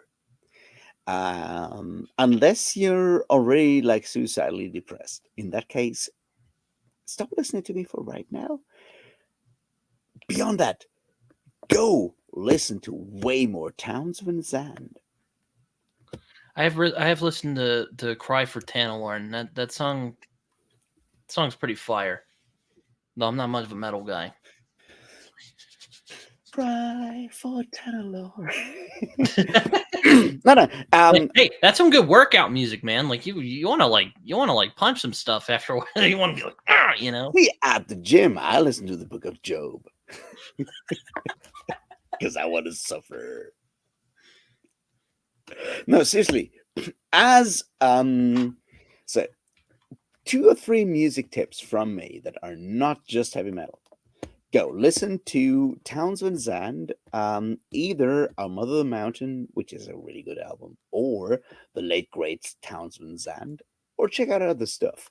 You may know him from songs that other people like covered and got really big about it, like something like Pancho and Lefty and whatnot. Anyway, check that guy out. He's incredible. He's also incredibly depressive and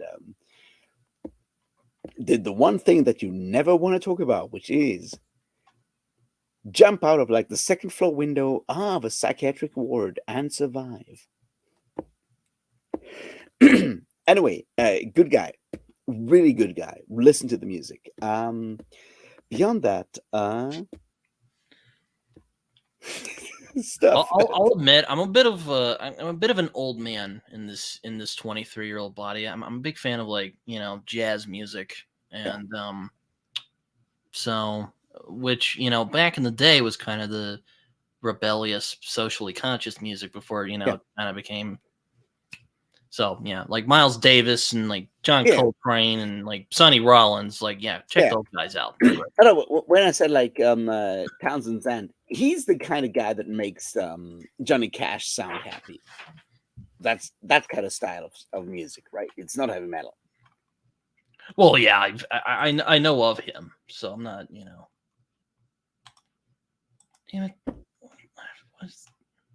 Have you read The Stars Are Legion from Cameron Hurley? Yes, I have. It's really good. It's a very depressing book about rage and vengeance and the cost of both. It's well worth reading, is my point. Guys, yeah. It's weird sci-fi. Oh, tell me no more, sir. I mean, it's like one of the things that like Cameron Hurley has in most of her books. It's like very organic sci-fi. So there's like a lot of like I would say Alan Moore, maybe like From Hell. I mean, I wasn't a huge fan of From Hell, but there's a lot of occult stuff in From Hell. Also Promethea as well, if you're a fan of comics. I haven't read a lot of occult-related books, so Raf, you're probably Raf. You said you like occult stuff. For no, I don't know what you want to know. I just finished my reread of Coast Pendulum today. I also just recently reread the Illuminatus trilogy, which I know you just got. I've also read a lot of like nonfiction stuff around it. Both, a lot of stuff. Like I'm working on a long video that will be incredibly painful and complicated, but I also just recently read 3 Dan Brown novels, which are all terrible. Don't Oh, ever geez, read. why'd you put yourself through that? Come on, Raf. So okay, so here's how that goes. Like, I was in, like, I don't know, someone else's chat, and someone was talking about like Dan Brown. I was like, I I will never talk about like the pernicious influence of Dan Brown. It's like, no, Dan Brown has never done anything wrong, and I'm like, I'm gonna prove you wrong. I was about to say, did I inadvertently inspire this after our conversation of my inability to comprehend why Dan Brown is so successful? Is that what this is?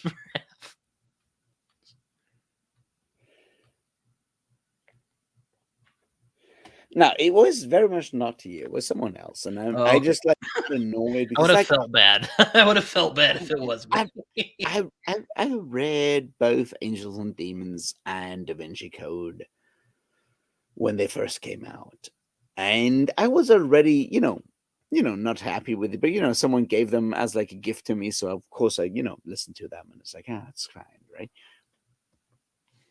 And then I got like really annoyed, and Good seeing then you, then I Oso. started digging, and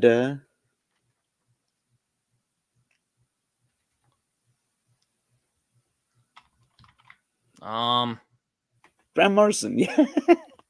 Oh, Grant Morrison is out there, man. Thing is, like, I get distracted, and I am working on something. It's gonna be like a very complex kind of thing.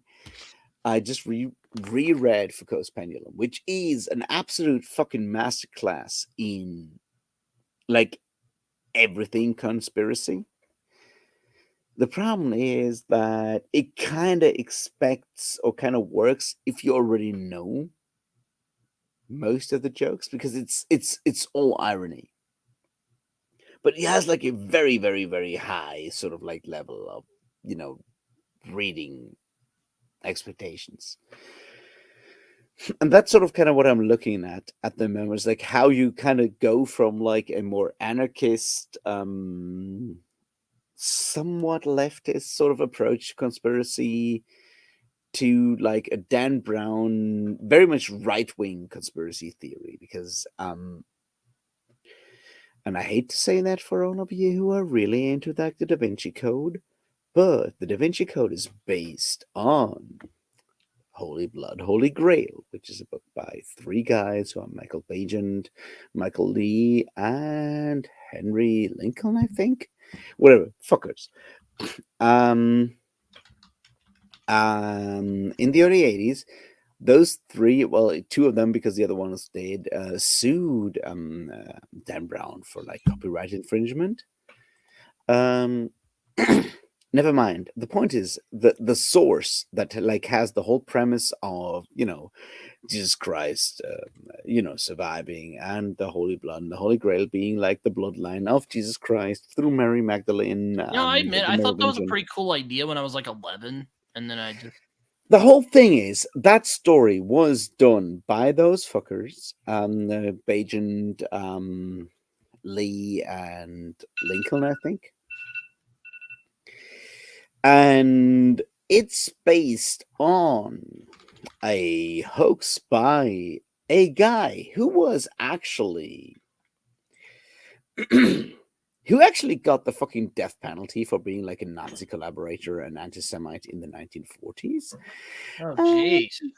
yes, among other things. It also actually quotes the Protocols of the Elders of Zion as a positive source. And that's all the stuff that, the Da Vinci Code is based on. Obviously, Dan Brown doesn't use the word Jews at any point, but it's all in there. And, I kind of don't like that. I think it's kind of fucked up. Well, I hate to cut this, but we have been going for 3 hours. Now we're just kind of spinning our wheels a bit. As fun as this has been.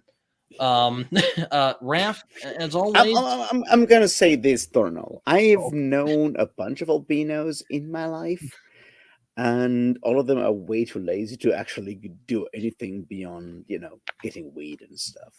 So I think you're safe, because I don't think any one of them will ever join Opus Dei.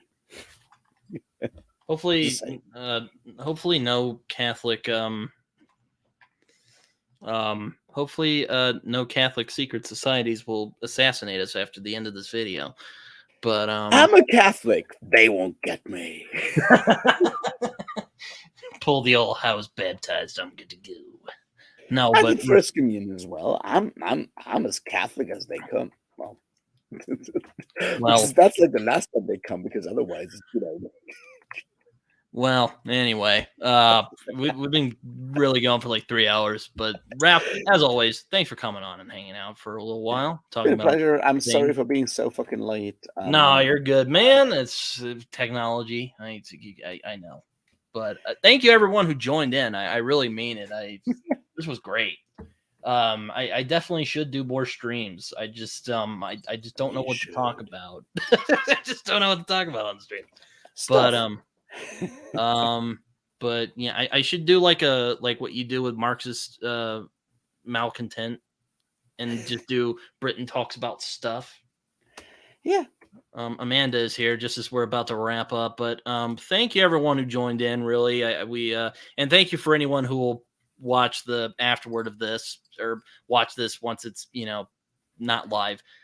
I forget. Also, hey Amanda, I'm sorry we're just like ending, but yeah. But yeah. Anyway, thank you everyone for coming on. Until next time, I will see you not next week, but the week after. But I'll be around on YouTube. So I'll see you tomorrow when someone has forced me to do like a top 10 list. all right, take care, everyone. No.